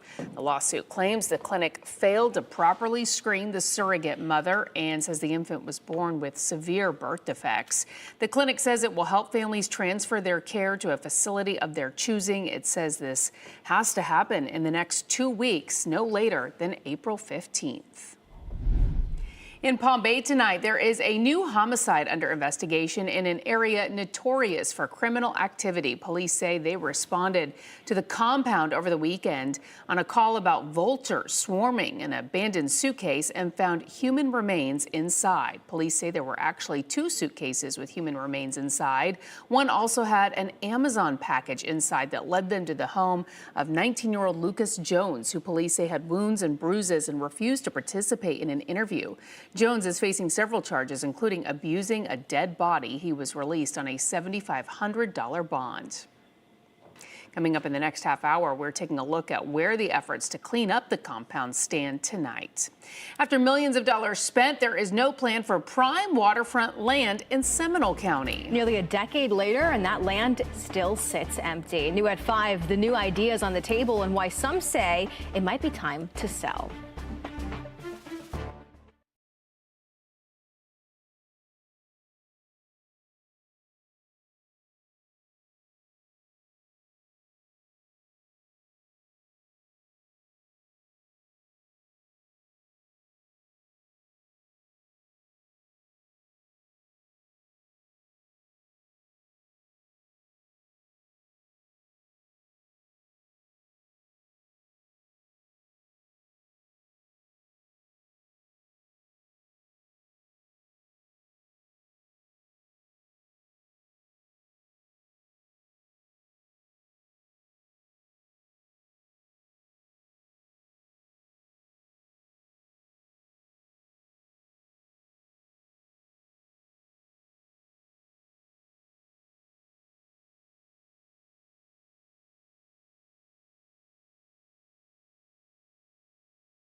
Well, it is an extremely active evening on our Space Coast. We are bringing you a live look at Cape Canaveral Space Force Station, where another Starlink satellite mission is set to go off. Let's go ahead.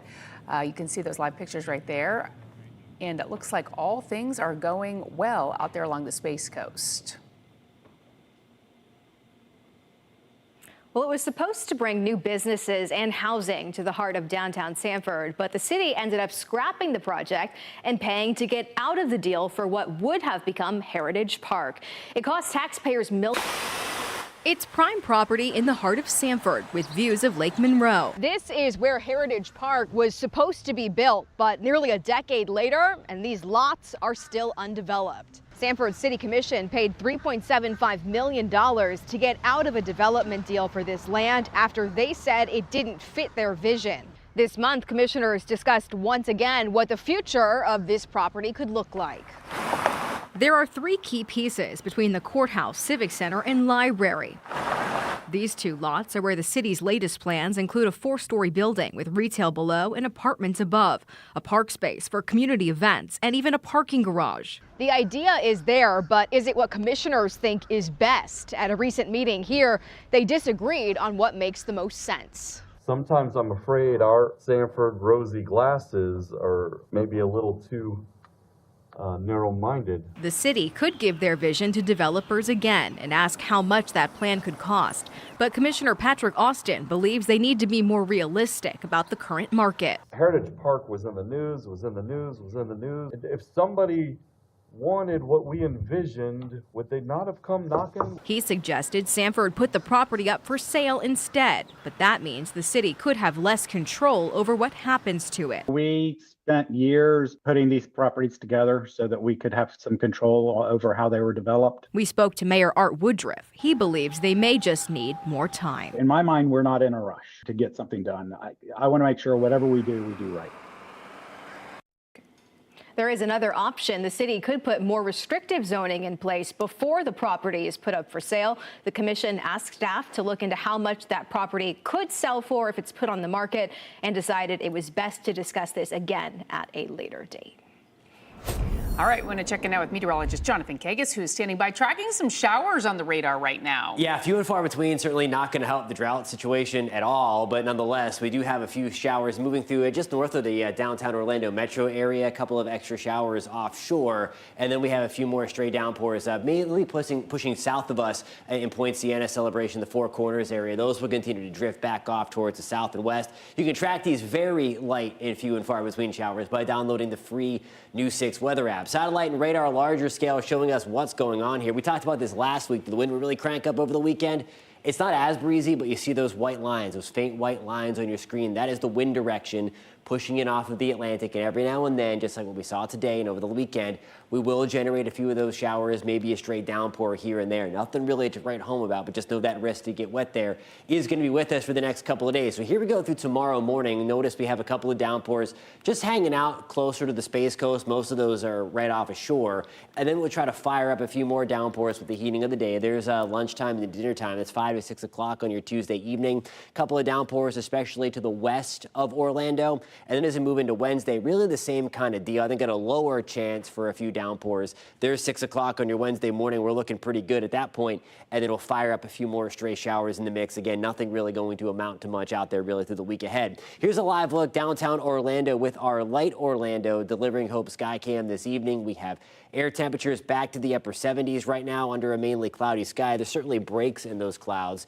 The breeze, though, out of the east, it's certainly breezy every now and then, but not as gusty as what we had at times over the weekend. We're going to keep that breeze with us moving into tomorrow as well. There's 9 to 10 o'clock, the breeze at about 10 to 15 miles an hour, still hanging off of the east. We'll have gusts at times through the early part of your afternoon, pushing 20 miles an hour, and that's something that stays with us as well over the next couple of days. We're back to around 80 degrees in Mount Dora, upper 70s in the Villages. We're at 74 in Daytona, 72 degrees for us in New Smyrna. Tomorrow morning, we're starting things off into the 60s and 70s. We're back to the upper 70s and lower 80s tomorrow. Rain chances at about 40% tomorrow afternoon. We'll continue to keep things just a few of those showers sneaking on shore again with that breeze remaining out of the east. 40% 40% shot for those showers tomorrow. We'll have a 30% chance as we move back into Wednesday. Back to 40% chance on Thursday. Again, the 7-day forecast, the bark is a little worse than its bite here. Yes, there's going to be rain chances, but again, they're not going to be too terribly heavy and not going to amount to much. 30% shot on Easter Sunday. We're back into the middle 80s to close out your weekend. Well, gas prices could be staying higher for longer. Coming up, why experts are saying even if the tensions in Iran ease, supply issues could keep the national average near $4 a gallon.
Hey there, I'm News 6 anchor Lauren Melendez. Eli Lilly is getting into the business of AI, and all eyes are on oil prices as Iran warns against troops on the ground. So let's get over to Maribel Aber in today's Money Matters.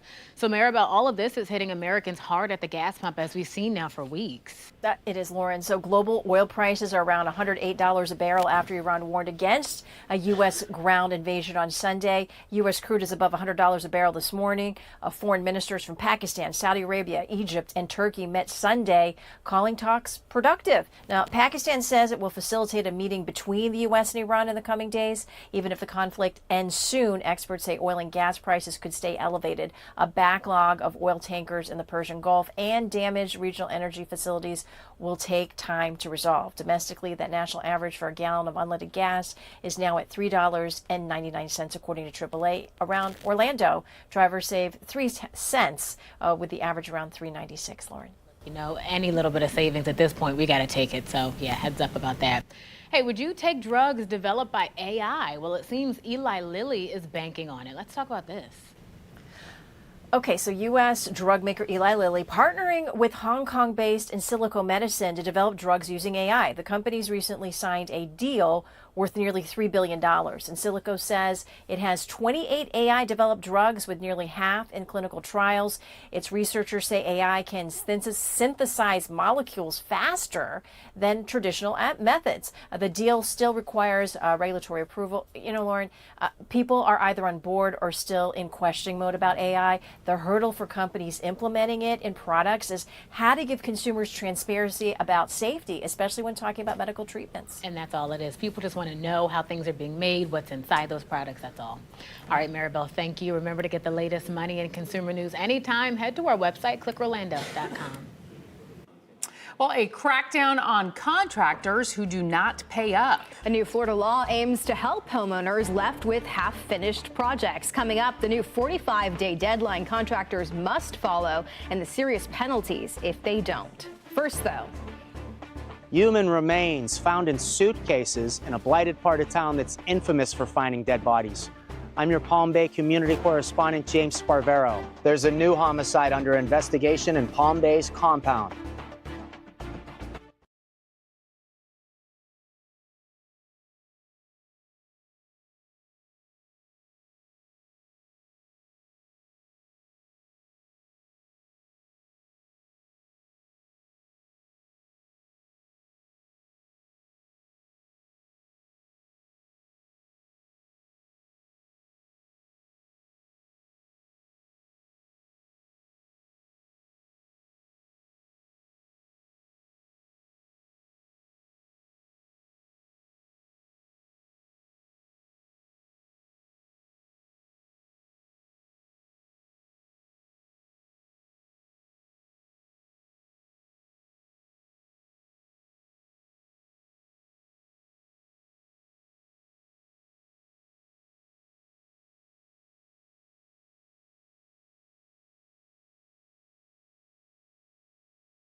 Glad you're with us. I'm Lisa Bell. And I'm Catherine Silver in for Matt. You're watching News 6 at 5, and we're following several top stories right now. We just heard within the last half hour, all systems are a go for the Artemis 2 moon mission, launch Wednesday night. NASA officials just gave us that update. It will be the first crewed moon mission since 1972. The Artemis flyby is set to be a 10-day mission. In Daytona Beach, an internal auditor's report just released says there have been major violations in the fire department's spending. One of the biggest fines between 2021 and 2025, the audit found more than $500,000 charged on purchasing cards for vehicle repairs and fuel. The auditor says he hopes to be done investigating all of the city's departments by the end of the year. The city of Sanford scrapped a project that was supposed to bring new businesses and housing to the heart of downtown. It cost taxpayers millions to get out of that deal for what would have become Heritage Park. But the city commission promised it would also allow them to reimagine this major development, and they just discussed it once again at a recent commission meeting. We are following the latest on a disturbing discovery at one of Palm Bay's most infamous abandoned areas. Police say human remains were found in a suitcase at the compound, and now a 19-year-old is in custody. We've told you about the compound before. The neighborhood has been in the headlines since 4 people were killed there between 2022 and 2024.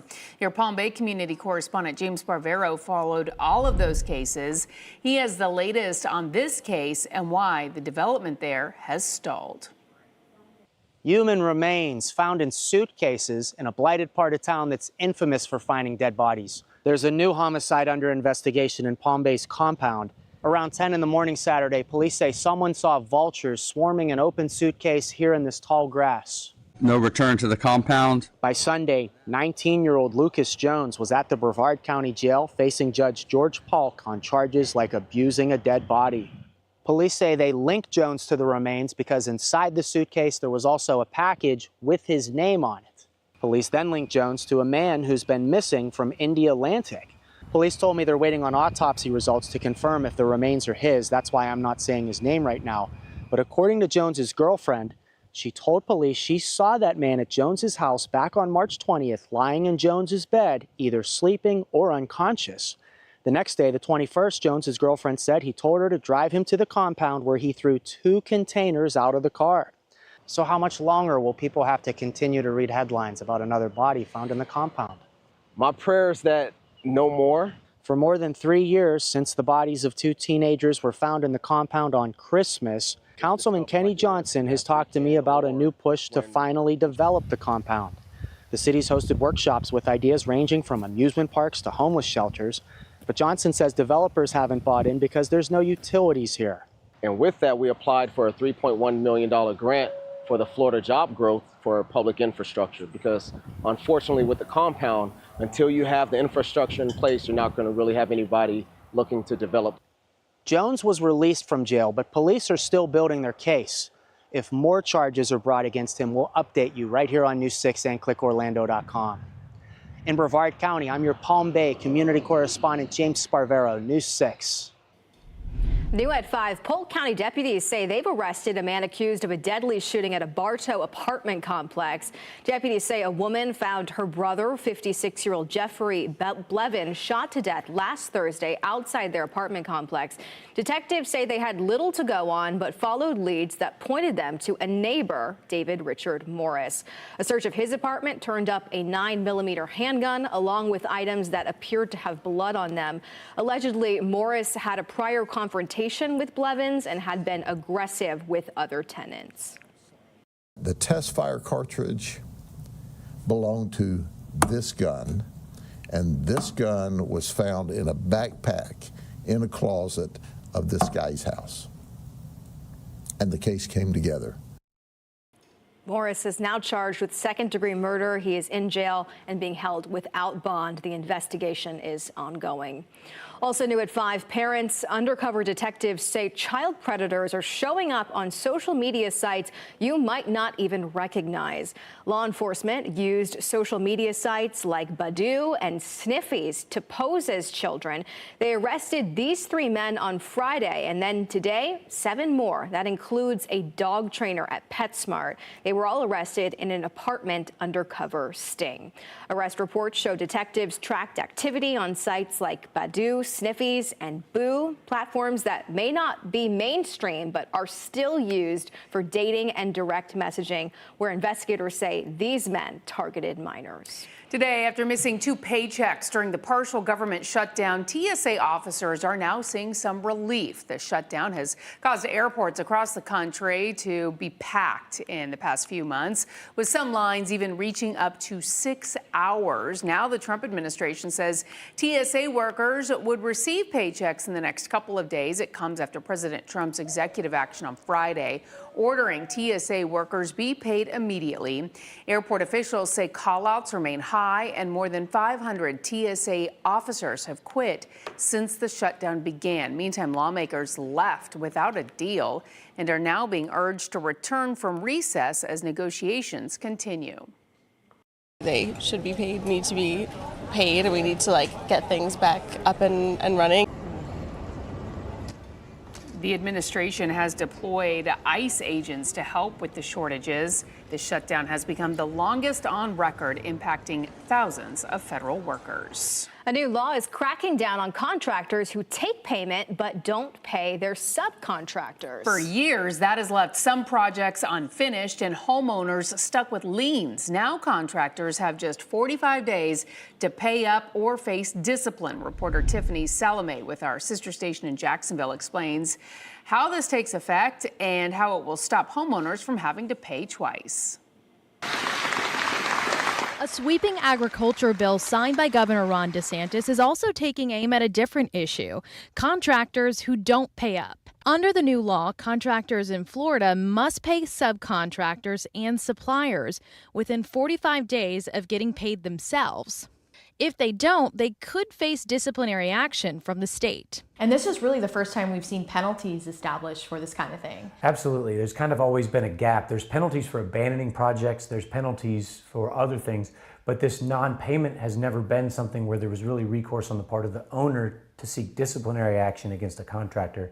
This statute now adds that. That's a major shift from where the law currently stands, especially for homeowners who often face liens for unpaid subcontractors, even when they've paid their general contractor in full for a project. The GC could take the payment from you, not pay the subs. The sub maintains their lien rights and ends up recording something against your property. Yeah, you end up double paying, essentially. Exactly. That's a huge potential, and the statute actually contemplates that. The bill defines both subcontractors and suppliers in state law for the first time, closing what some say were loopholes that allowed delayed or withheld payments. And for companies that continue to violate state contracting rules, penalties could go even further, including being barred from government work for up to 5 years. The contractor make their livelihood through their license, right? And so the risk of disciplinary issues against their license, I think, is a tremendous incentive for those that do it.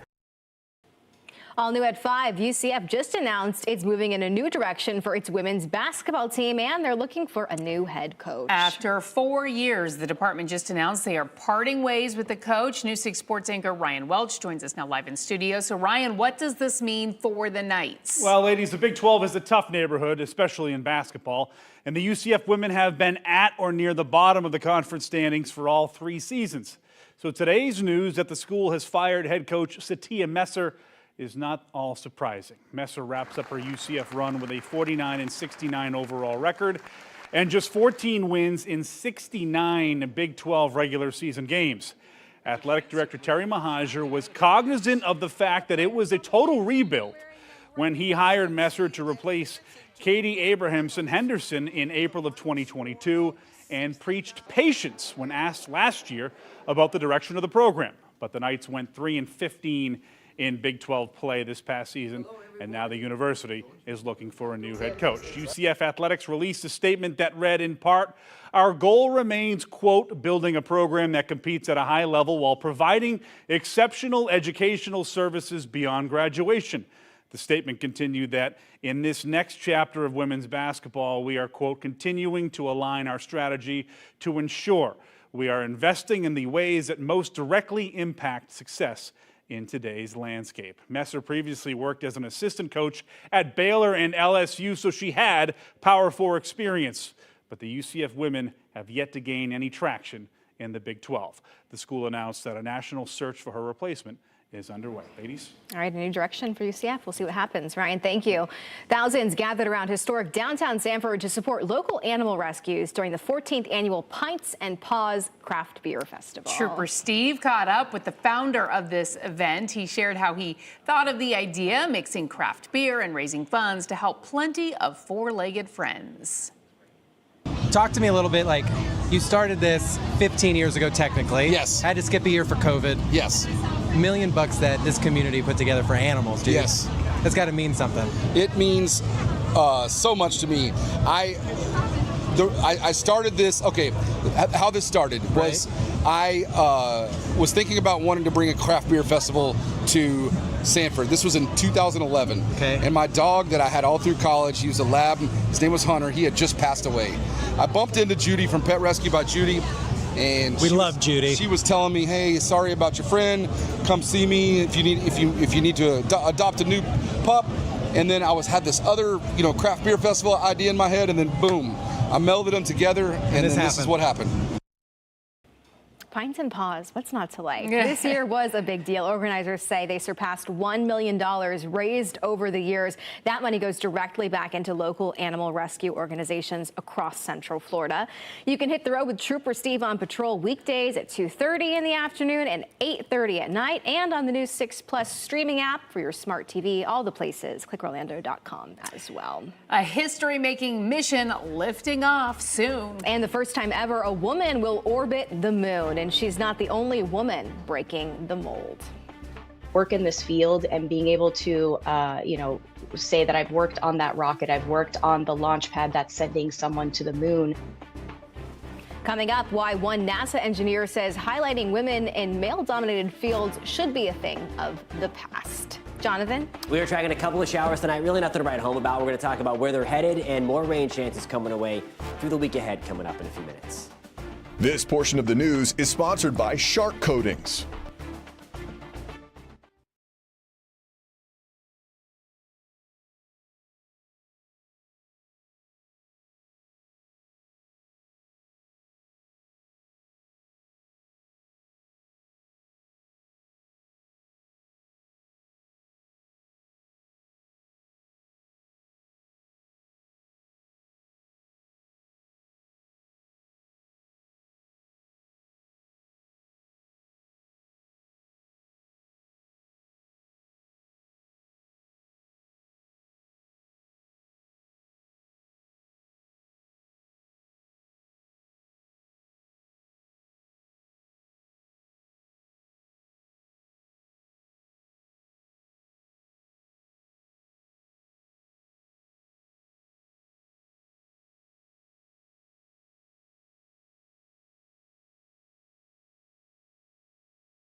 Turning to the Space Coast again, where for decades, moon missions were limited to men. We just showed you a live press conference from NASA at the top of the hour. All systems are go to launch the Artemis 2 mission on Wednesday, and a woman will be making history on board.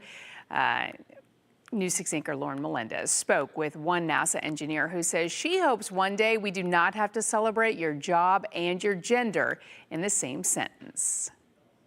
She was rejected from NASA multiple times, but today Joan Meisner can say she worked on the same launch pad that's going to send Christina Cook, the first woman astronaut, around the moon. Now just imagine if both women had given up on their dreams to explore space. One small step for man. Astronaut, test pilot, scientist, specialized engineer, rocket mechanic. Liftoff of Space Shuttle Discovery. Even the announcer, typically fields in NASA, dominated by men. Your Artemis 2 crew. So it's no wonder it's a big deal that Christina Cook will be the first woman to orbit the moon, and she knows it. I am not a stranger to being the only woman in the room, and it's a place that I don't mind representing. But if you ask Joan Meisner, a senior engineer with NASA who launches scientific missions into space, it can be odd. Whenever you see any headlines or any stories, you see, female doctor, female engineer. You never see male doctor, male engineer. And yet we can't ignore the gravity of Cook's journey and the reality that women do often have to work twice as hard, something Cook says does require balance. I don't think it's something not to talk about, but I also think the most important thing about this mission is that we're going in a time when we're well represented in the astronaut corps. Christina Hammock Cook. From earning multiple degrees in electrical engineering and physics to designing specialized space instruments and vigorous spacewalk training on the ISS, Cook represents a breaking of the glass ceiling for women. And that's what Christina's doing right now. She's taking up space, being the first woman to orbit the moon and opening that door for everyone else. Meisner agrees the wow factor in women like Cook earning historic achievements is ironically all about science. Men don't have to take Midol for cramps while they're thinking about, going into space. Women can do it while bleeding. So she says, as Cook inspires more generations of astronauts, we should celebrate it as an achievement, not as a surprise. Lauren Melendez, News 6.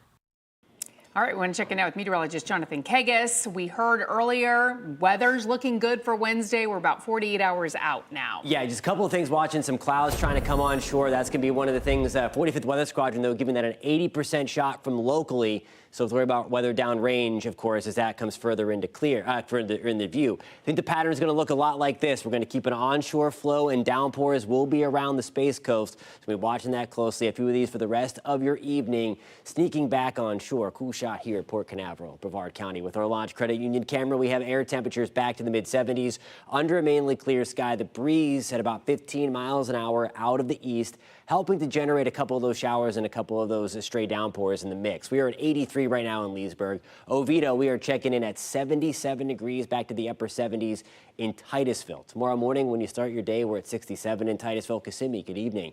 We're back to the mid-60s to start, 63 in Bushnell. We're back to 62 degrees in the Villages. Now here's a look at your afternoon.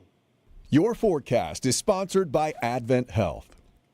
Rain chances back up to 40% tomorrow. I think the bark a little worse in its bite here. I don't think there's going to be too many downpours in the mix, but certainly that rain chance will be there. We're at 85 degrees in Fruitland Park tomorrow. Lake Catherine, good evening. We're back to 83. 78 degrees in Daytona Beach. We are at 82 degrees tomorrow in Winter Springs, again, with that 40% shot for a couple of those straight downpours. So here we go. There's the rest of this evening. Anything that's out there quickly pushes back off closer to the Gulf Coast of Florida. There's 11 o'clock on your Tuesday morning. We'll try to fire up a couple of downpours, again, closer to the Space Coast. Notice by that point, most of us are still dry inland, just in and out of a few clouds, much like how we started today. And then there's 6 o'clock tomorrow. We'll fire up a few more of these downpours, a couple of rumbles of thunder.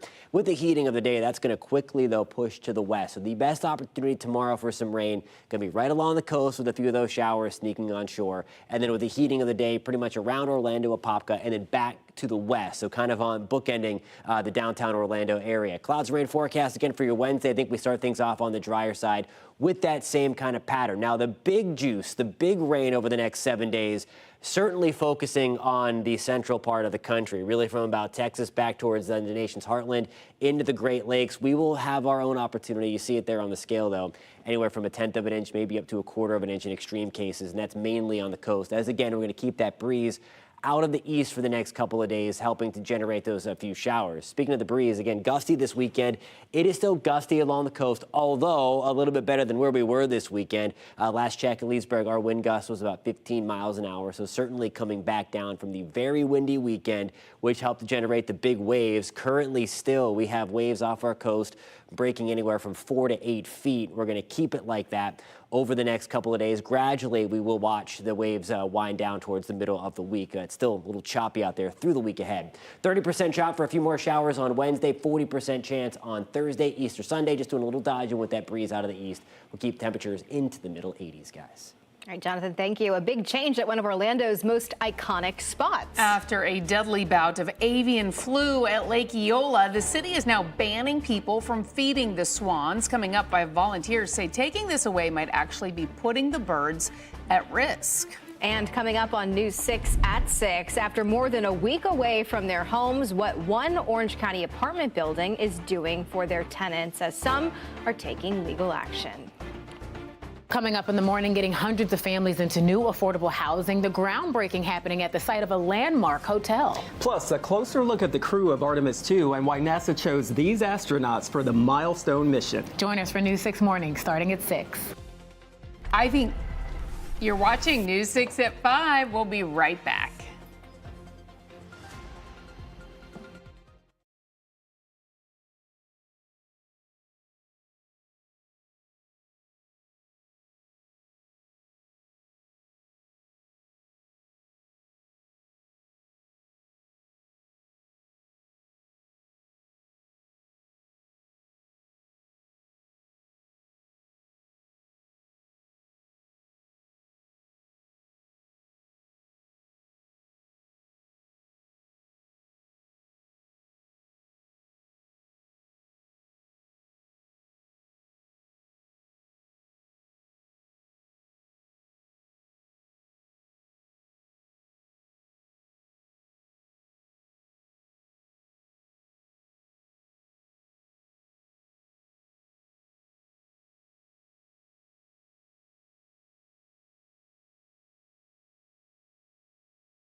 No more feeding the swans at Lake Eola Park. I'm your community correspondent, Troy Campbell, and right now we are at Lake Eola Park, where you can see once you arrive, there are signs now that say, please do not feed the wildlife, saying doing so helps spread disease. It's calming, it's definitely therapeutic, so it's just very relaxation. Amir Issa says the swans and other birds are his favorite part about visiting Lake Eola in downtown Orlando. You see all the birds and the swans, what are your thoughts? My thoughts is I want to feed them. They're adorable. We told Isa the city of Orlando also removed the portable public feeders. They took away the feeders that you could put money into. I mean, I should definitely think they should put the feeders back and make a bigger sign on top of the feeders that says, please, only give them this food. The new rules come after the city of Orlando says Lake Eola was hit with the avian flu in December and went on to kill dozens of swans and other birds. It was kind of the catalyst that got all of us swan volunteers together to say there are a lot of troubling things going on, and we put together a plan for the city. Olivia Glazier is part of a group that volunteers their time, taking care of the swans at Lake Eola. Just interacting with them, you know, it kind of feels like they're yours, like they're your pets, they're all our pets kind of thing. Glazier feels the feeders the city placed around the lake won't be enough to keep all of the bird bellies full. There is no natural diet for them in the lakes. They do need to be fed lettuce, worms, cracked corn, floating waterfowl food by people. How much of an issue was it people feeding them the wrong food? In all of our necropsies, that was never something that came up, poor food. At this point, it's still unclear if the city of Orlando would put similar signs at other lakes within the city, and it's also unclear if this will become a permanent rule here at Lake Eola. In Orlando, Troy Campbell, News 6. Well, Ginger Gadsden is in the newsroom with what we are working on for News 6 at 6. Yeah, the countdown is on for a mission around the moon with a launch potentially just days away. Some are focusing all of their attention, though, on the return, why there's a bit of a divide over the safety of Orion's heat shield. And let's take you outside for a live look over downtown Orlando. This is from our Light Orlando Delivering Hope Together camera. You're watching News 6. We'll be right back.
The countdown is on for the Artemis 2 mission around the moon. Now on News 6 at 6, a look at the potential launch this week and the challenge of getting the astronauts home safely.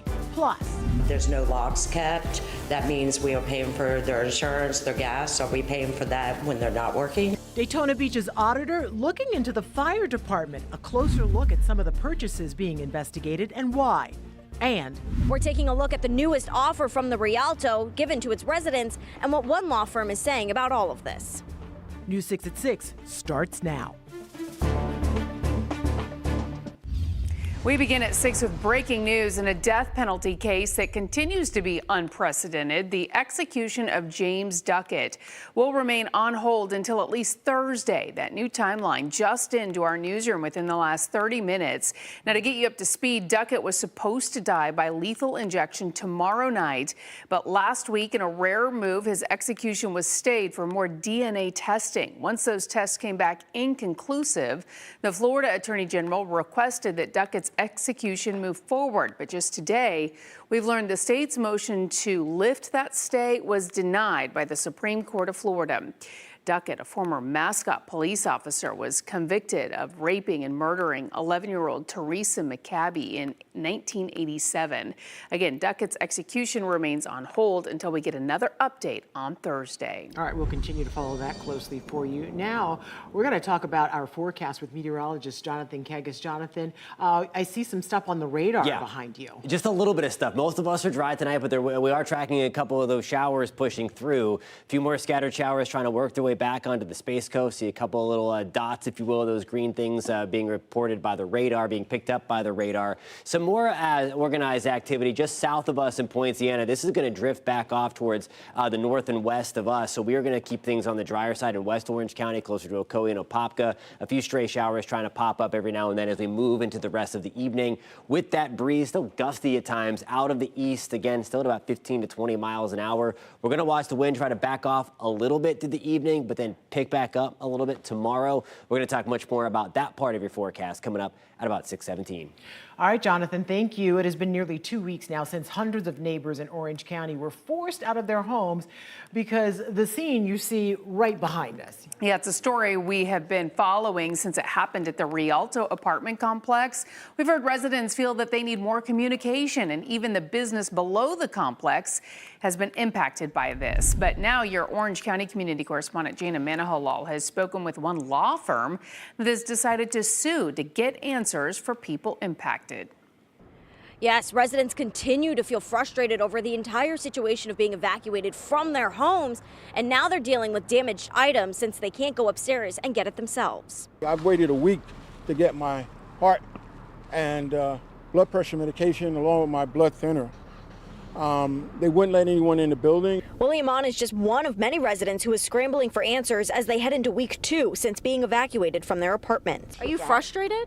I'm beyond frustrated. I am enraged. Since we've been covering this story, ServPro seems to be the company out here helping residents move their items from their apartment complexes to their cars. But take a look at some of these images. The resident says that ServPro moved these items for her, but now they're damaged. Some of them have sustained, not just damage to their property or damage from having to leave the property, but some have actually sustained, physical damages, physical injuries, mental injuries. Armand Malik is a lawyer for Malik Law who is taking on individual cases from the Rialto situation. I asked him about the agreement that is being offered to people in exchange for a payout. If you sign this agreement as a resident of the Rialto, you're giving up your right to sue. You are. You're giving up your right to sue them or to pursue further damages against them.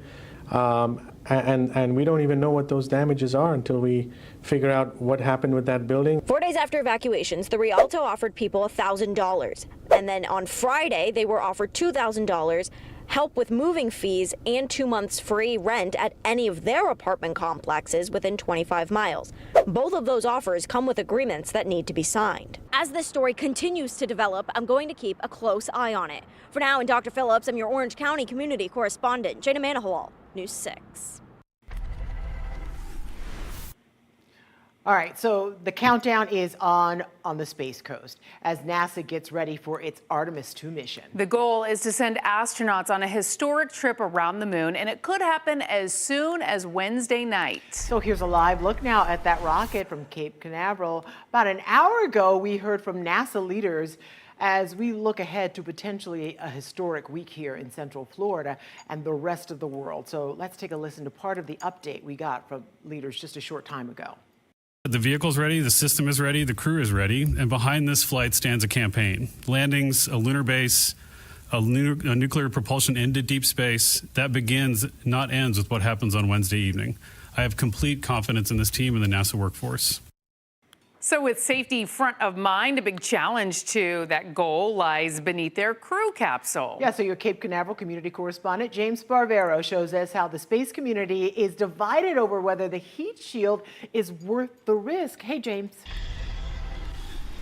Right, Lisa and Ginger. So the countdown clock is on now, T-minus 48 hours till Artemis 2. It's a lot of excitement in the air, but you're right. There is some controversy to this mission, because not everybody thinks it's such a great idea to trust the astronauts' lives to a heat shield that was damaged the first time this rocket went to space. During that fiery re-entry 4 years ago, NASA says gas was unexpectedly trapped in the bottom part of the Orion spacecraft. While the inside of the capsule, where just a mannequin was strapped in, was fine, NASA looked into how the heat shield cracked under pressure for a year.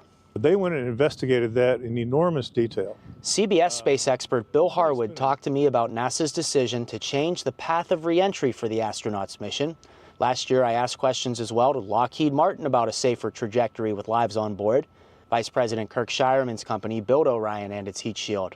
So the heat wasn't the issue, because I know it was the hottest any spacecraft had ever returned. It was the trajectory. No, it had to do with the trajectory and the fact that they could create these little gas bubbles underneath that layer. For Artemis 2, we're not going as far downrange, so we're just going to come in and keep coming all the way down. And they're confident, I'm 100% confident on NASA's side, that this is all going to work just fine.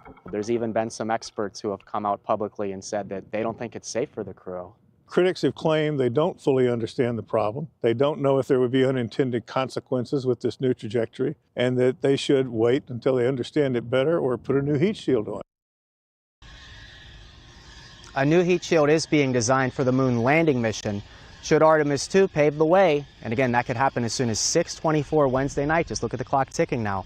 That moon landing mission, Ginger and Lisa, could happen in just another 2 years. Live in Brevard County, I'm your Cape Canaveral community correspondent, James Sparvero, News 6.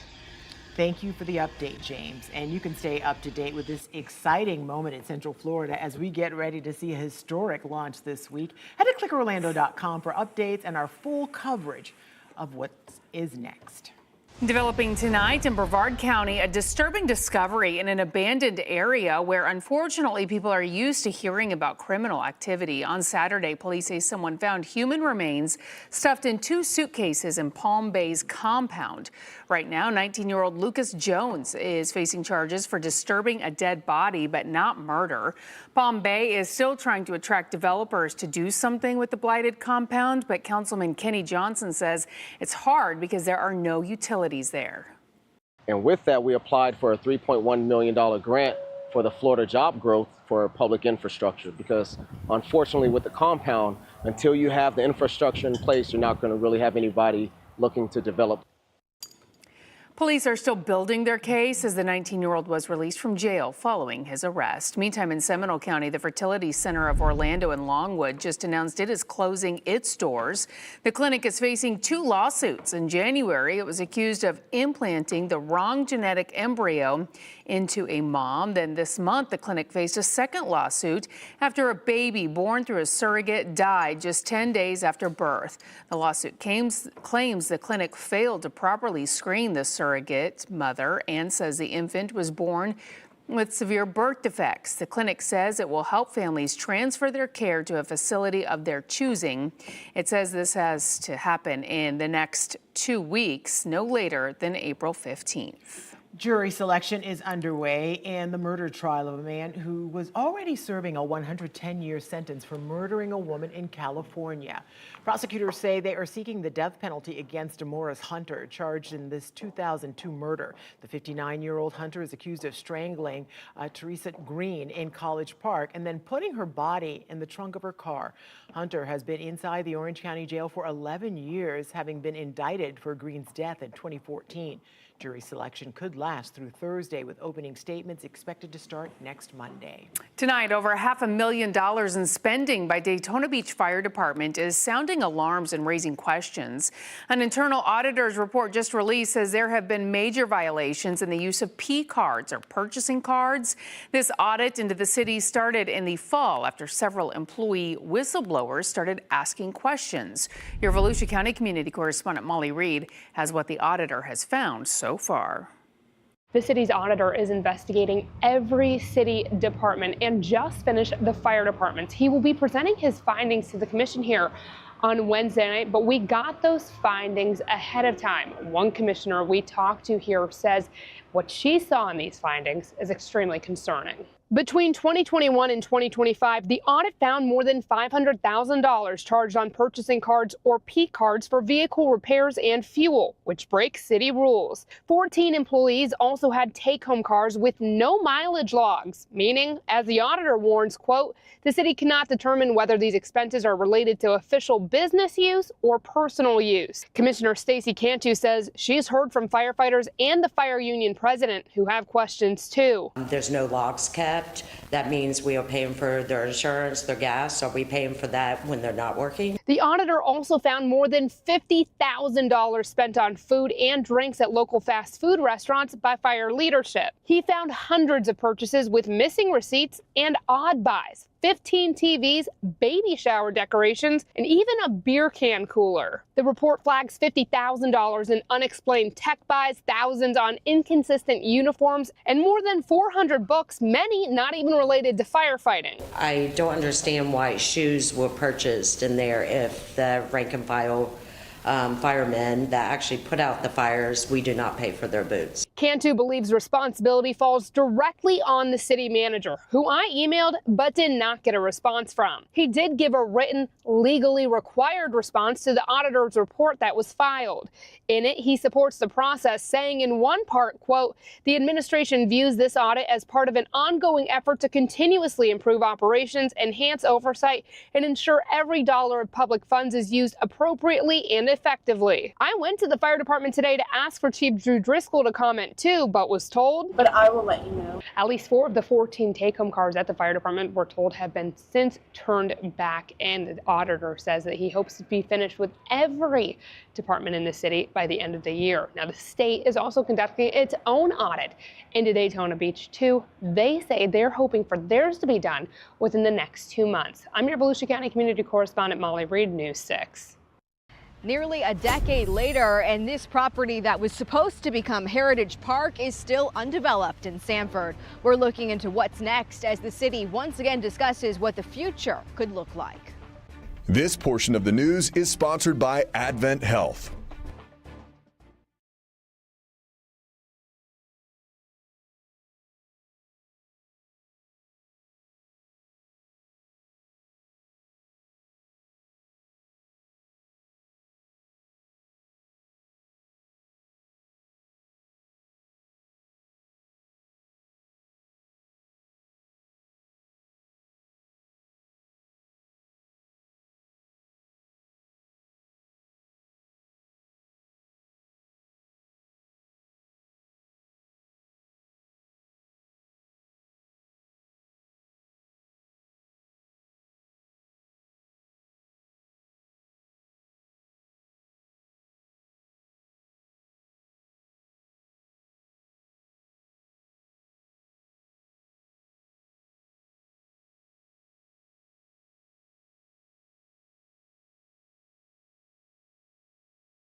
Happening right now in Seminole County, Oviedo leaders are weighing the potential of raising trash rates. It has been years since these fees have gone up, and if city leaders approve it, it could be a big one. Leaders say the city has lost more than $134,000 in the last year because of higher costs. The proposal would be an initial 17% rise, or about $4 more for the first year. Right now, the rate is $25 a month. Projections show with no increase, the deficit could hit more than $1 million in 2030. Homeowners tell News 6's Mark Lehman they have mixed feelings about this. If it's to pay for the trash company because of a contract, great, do what you got to do. But to do it as another backdoor tax to us, no. Another option for leaders is on the table to add a full-time position to oversee any issues with garbage operations, which would add an additional increase of less than $1. Leaders are meeting right now, and we'll let you know how they vote. In Osceola County, a major road project in one of the fastest growing parts of the county is finally done. The Westside Boulevard extension was finished today. Leaders say this will connect the road to major roadways like Earlo Bronson Highway and Ronald Reagan Parkway. The extension, which added this 4-lane road between Student Drive and Berry Road, is less than a mile long with an $11 million price tag. It could help lower congestion on these busy roads and help with traffic and road safety, which is something one neighbor says is important. So you just hope that there's a little bit more attention on the actual community and the children and families that live here. So speed bumps, stop signs, 4-way signs, definitely stop lights. The county telling News 6 there are plans in place to continue to add improvements to the roadway as this area grows in popularity. It was supposed to bring new businesses and housing to the heart of downtown Sanford, but the city ended up scrapping the project and paying to get out of the deal for what would have become Heritage Park. Yeah, it cost taxpayers millions, but the city commission promised it would also allow them to reimagine this major development. Your Sanford community correspondent, Catherine Silver, is looking into what's next, and that's the topic that has come up again. It's prime property in the heart of Sanford with views of Lake Monroe. This is where Heritage Park was supposed to be built, but nearly a decade later, and these lots are still undeveloped. Sanford City Commission paid $3.75 million to get out of a development deal for this land after they said it didn't fit their vision. This month, commissioners discussed once again what the future of this property could look like. There are 3 key pieces between the courthouse, civic center, and library. These 2 lots are where the city's latest plans include a 4-story building with retail below and apartments above, a park space for community events, and even a parking garage. The idea is there, but is it what commissioners think is best? At a recent meeting here, they disagreed on what makes the most sense. Sometimes I'm afraid our Sanford rosy glasses are maybe a little too narrow-minded. The city could give their vision to developers again and ask how much that plan could cost. But Commissioner Patrick Austin believes they need to be more realistic about the current market. Heritage Park was in the news, was in the news, was in the news. If somebody wanted what we envisioned, would they not have come knocking? He suggested Sanford put the property up for sale instead, but that means the city could have less control over what happens to it. We spent years putting these properties together so that we could have some control over how they were developed. We spoke to Mayor Art Woodruff. He believes they may just need more time. In my mind, we're not in a rush to get something done. I want to make sure whatever we do right. There is another option. The city could put more restrictive zoning in place before the property is put up for sale. The commission directed staff to go ahead and look into how much they could get for that land and decided it'd be best to discuss it again at a later date. In Sanford, I'm Catherine Silver, News 6. All right, meteorologist Jonathan Kangas joins us now with a look at our forecast, and we are all hoping to win the rain lottery at some point. Yeah, at some point, maybe after Artemis gets off the ground, for Yes. sure. We do have some rain in the forecast, and you're going to see that on the 7-day forecast. It's just not going to amount to much over the week. So again, that drought is going to continue. Just a couple of itty-bitty showers trying to push on shore closer to the Space Coast. A few light showers hanging around Bithlo and Christmas. Again, these are really just, most of this is falling and evaporating before it reaches the ground. The biggest stuff right now is in Polk County, heading towards Lakeland and Bartow. Everything moving from the east back to the west with that breeze off of the Atlantic that continues to generate just a few stray showers, mainly along the coast. Satellite and radar really tells the story. The heavier stuff, relatively speaking, is clinging to the Gulf Coast right now. You see the lines on your screen there. That is the wind direction around a strong area of high pressure. That's what cranked up the wind this weekend as expected. It's staying breezy out there tonight. It's certainly not as gusty as what we had over the weekend, though. But with that onshore flow, we'll continue to watch a few showers again be generated over the next couple of days. And you'll see that in the 7-day forecast. But again, don't get too excited. Most of us are still going to be on the drier side. There's 11 o'clock to lunchtime tomorrow. We do have some mix of clouds and sunshine inland. Along the coast, we'll keep that chance again for those downpours to sneak on shore. Watch what happens, though, as we get into the afternoon. We'll try to fire up a few downpours hanging out pretty much around Orlando, back towards Kenansville, and then fire them and push them back off towards the west, again, with that breeze still out of the east. That's 5 to 6 o'clock. A few scattered thunderstorms, again, mainly south and west of the turnpike by the time you head home from work tomorrow. There's 7 to 8 o'clock on your Wednesday morning. Same kind of deal, firing up some storms out at sea, and then some of those trying to push back onto the shoreline. Some grayish clouds out there right now, but still certainly some breaks in the background. There's a live look in downtown Orlando with our Light Orlando delivering Hope Skycam this evening. Air temperatures back to the upper 70s under that mainly cloudy sky. And there's the breeze. It's still elevated out of the east-southeast at about 10 to 15 miles an hour. We're going to keep the breeze elevated again tomorrow. Again, certainly not as strong as this weekend, but anywhere from about 10 to 15 miles an hour sustained tomorrow, still out of the east. Gusts at times, again, pushing 20 miles an hour through the afternoon. So you will know that that breeze is there for sure. 73 in Palm Coast right now. Good evening in Leesburg. We are at 79. Holopaw, we are checking in at 78 degrees. Now here's a look at tomorrow. Your forecast is sponsored by Strata Services. We'll start things off in the low to mid 60s. Again, a few breaks in the clouds tomorrow morning. Then we'll see a couple of showers again try to develop first along the coast, and then with the heating of the day inland pushing west, rain chances as a whole tomorrow at about 40% with high temperatures again getting back to the upper 70s and lower 80s. 30% chance for rain on Wednesday. We'll keep temperatures staying in the low to mid 80s. Mild stretch coming our way. Thursday, we're back to a 40% chance.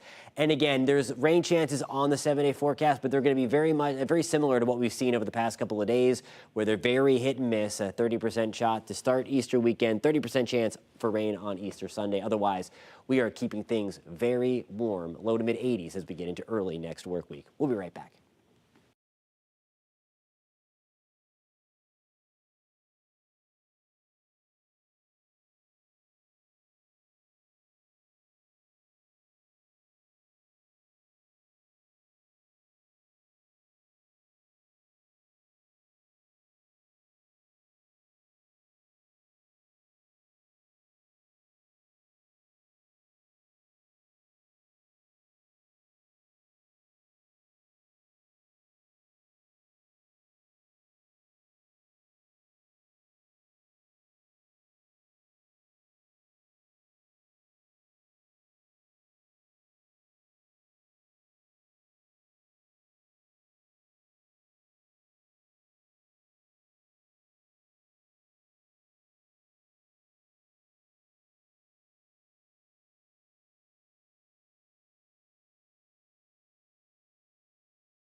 Here is a look at some of your top stories tonight. The countdown is on for the launch of the Artemis 2 mission. Earlier tonight, NASA leaders said the mission is still on track with the hopes of launching as soon as Wednesday. It will be the first crewed mission since 1972, crewed mission to the moon. The Artemis flyby is set to be a 10-day mission. We are keeping a close eye on the apartment complex that has several people out of their homes tonight. Nearly 2 weeks ago, people had to evacuate the Rialto that's on Sand Lake Road because the building was unstable. Now they say they need more communication from the complex owner. The facility is offering moving assistance and money to neighbors impacted. Well, it could be a big day tomorrow for the City Beautiful, as NFL owners could vote to have the Jacksonville Jaguars play in Orlando for the 2027 season. If approved, the team would play at Camping World Stadium. The team's current stadium is set to get a renovation of up to $2 billion. Camping World, though, is getting improvements of its own. Tomorrow night's meeting is set for 5:30. We'll let you know what happens. All right, and we are tracking some showers right now. Jonathan's going to keep us up to date on that as well. Yeah, just a few moving through tonight. I think most of us are dry, but especially along the coast, a couple of showers slide through. 40% shot for storms tomorrow. First along the coast, firing some inland, and then pushing quickly to the Gulf Coast. 30% shot as we move into Wednesday and Thursday. All right, Jonathan, thank you. And more news at 9 o'clock on clickorlando.com and the News 6 Plus streaming app. Have a great night. Bye.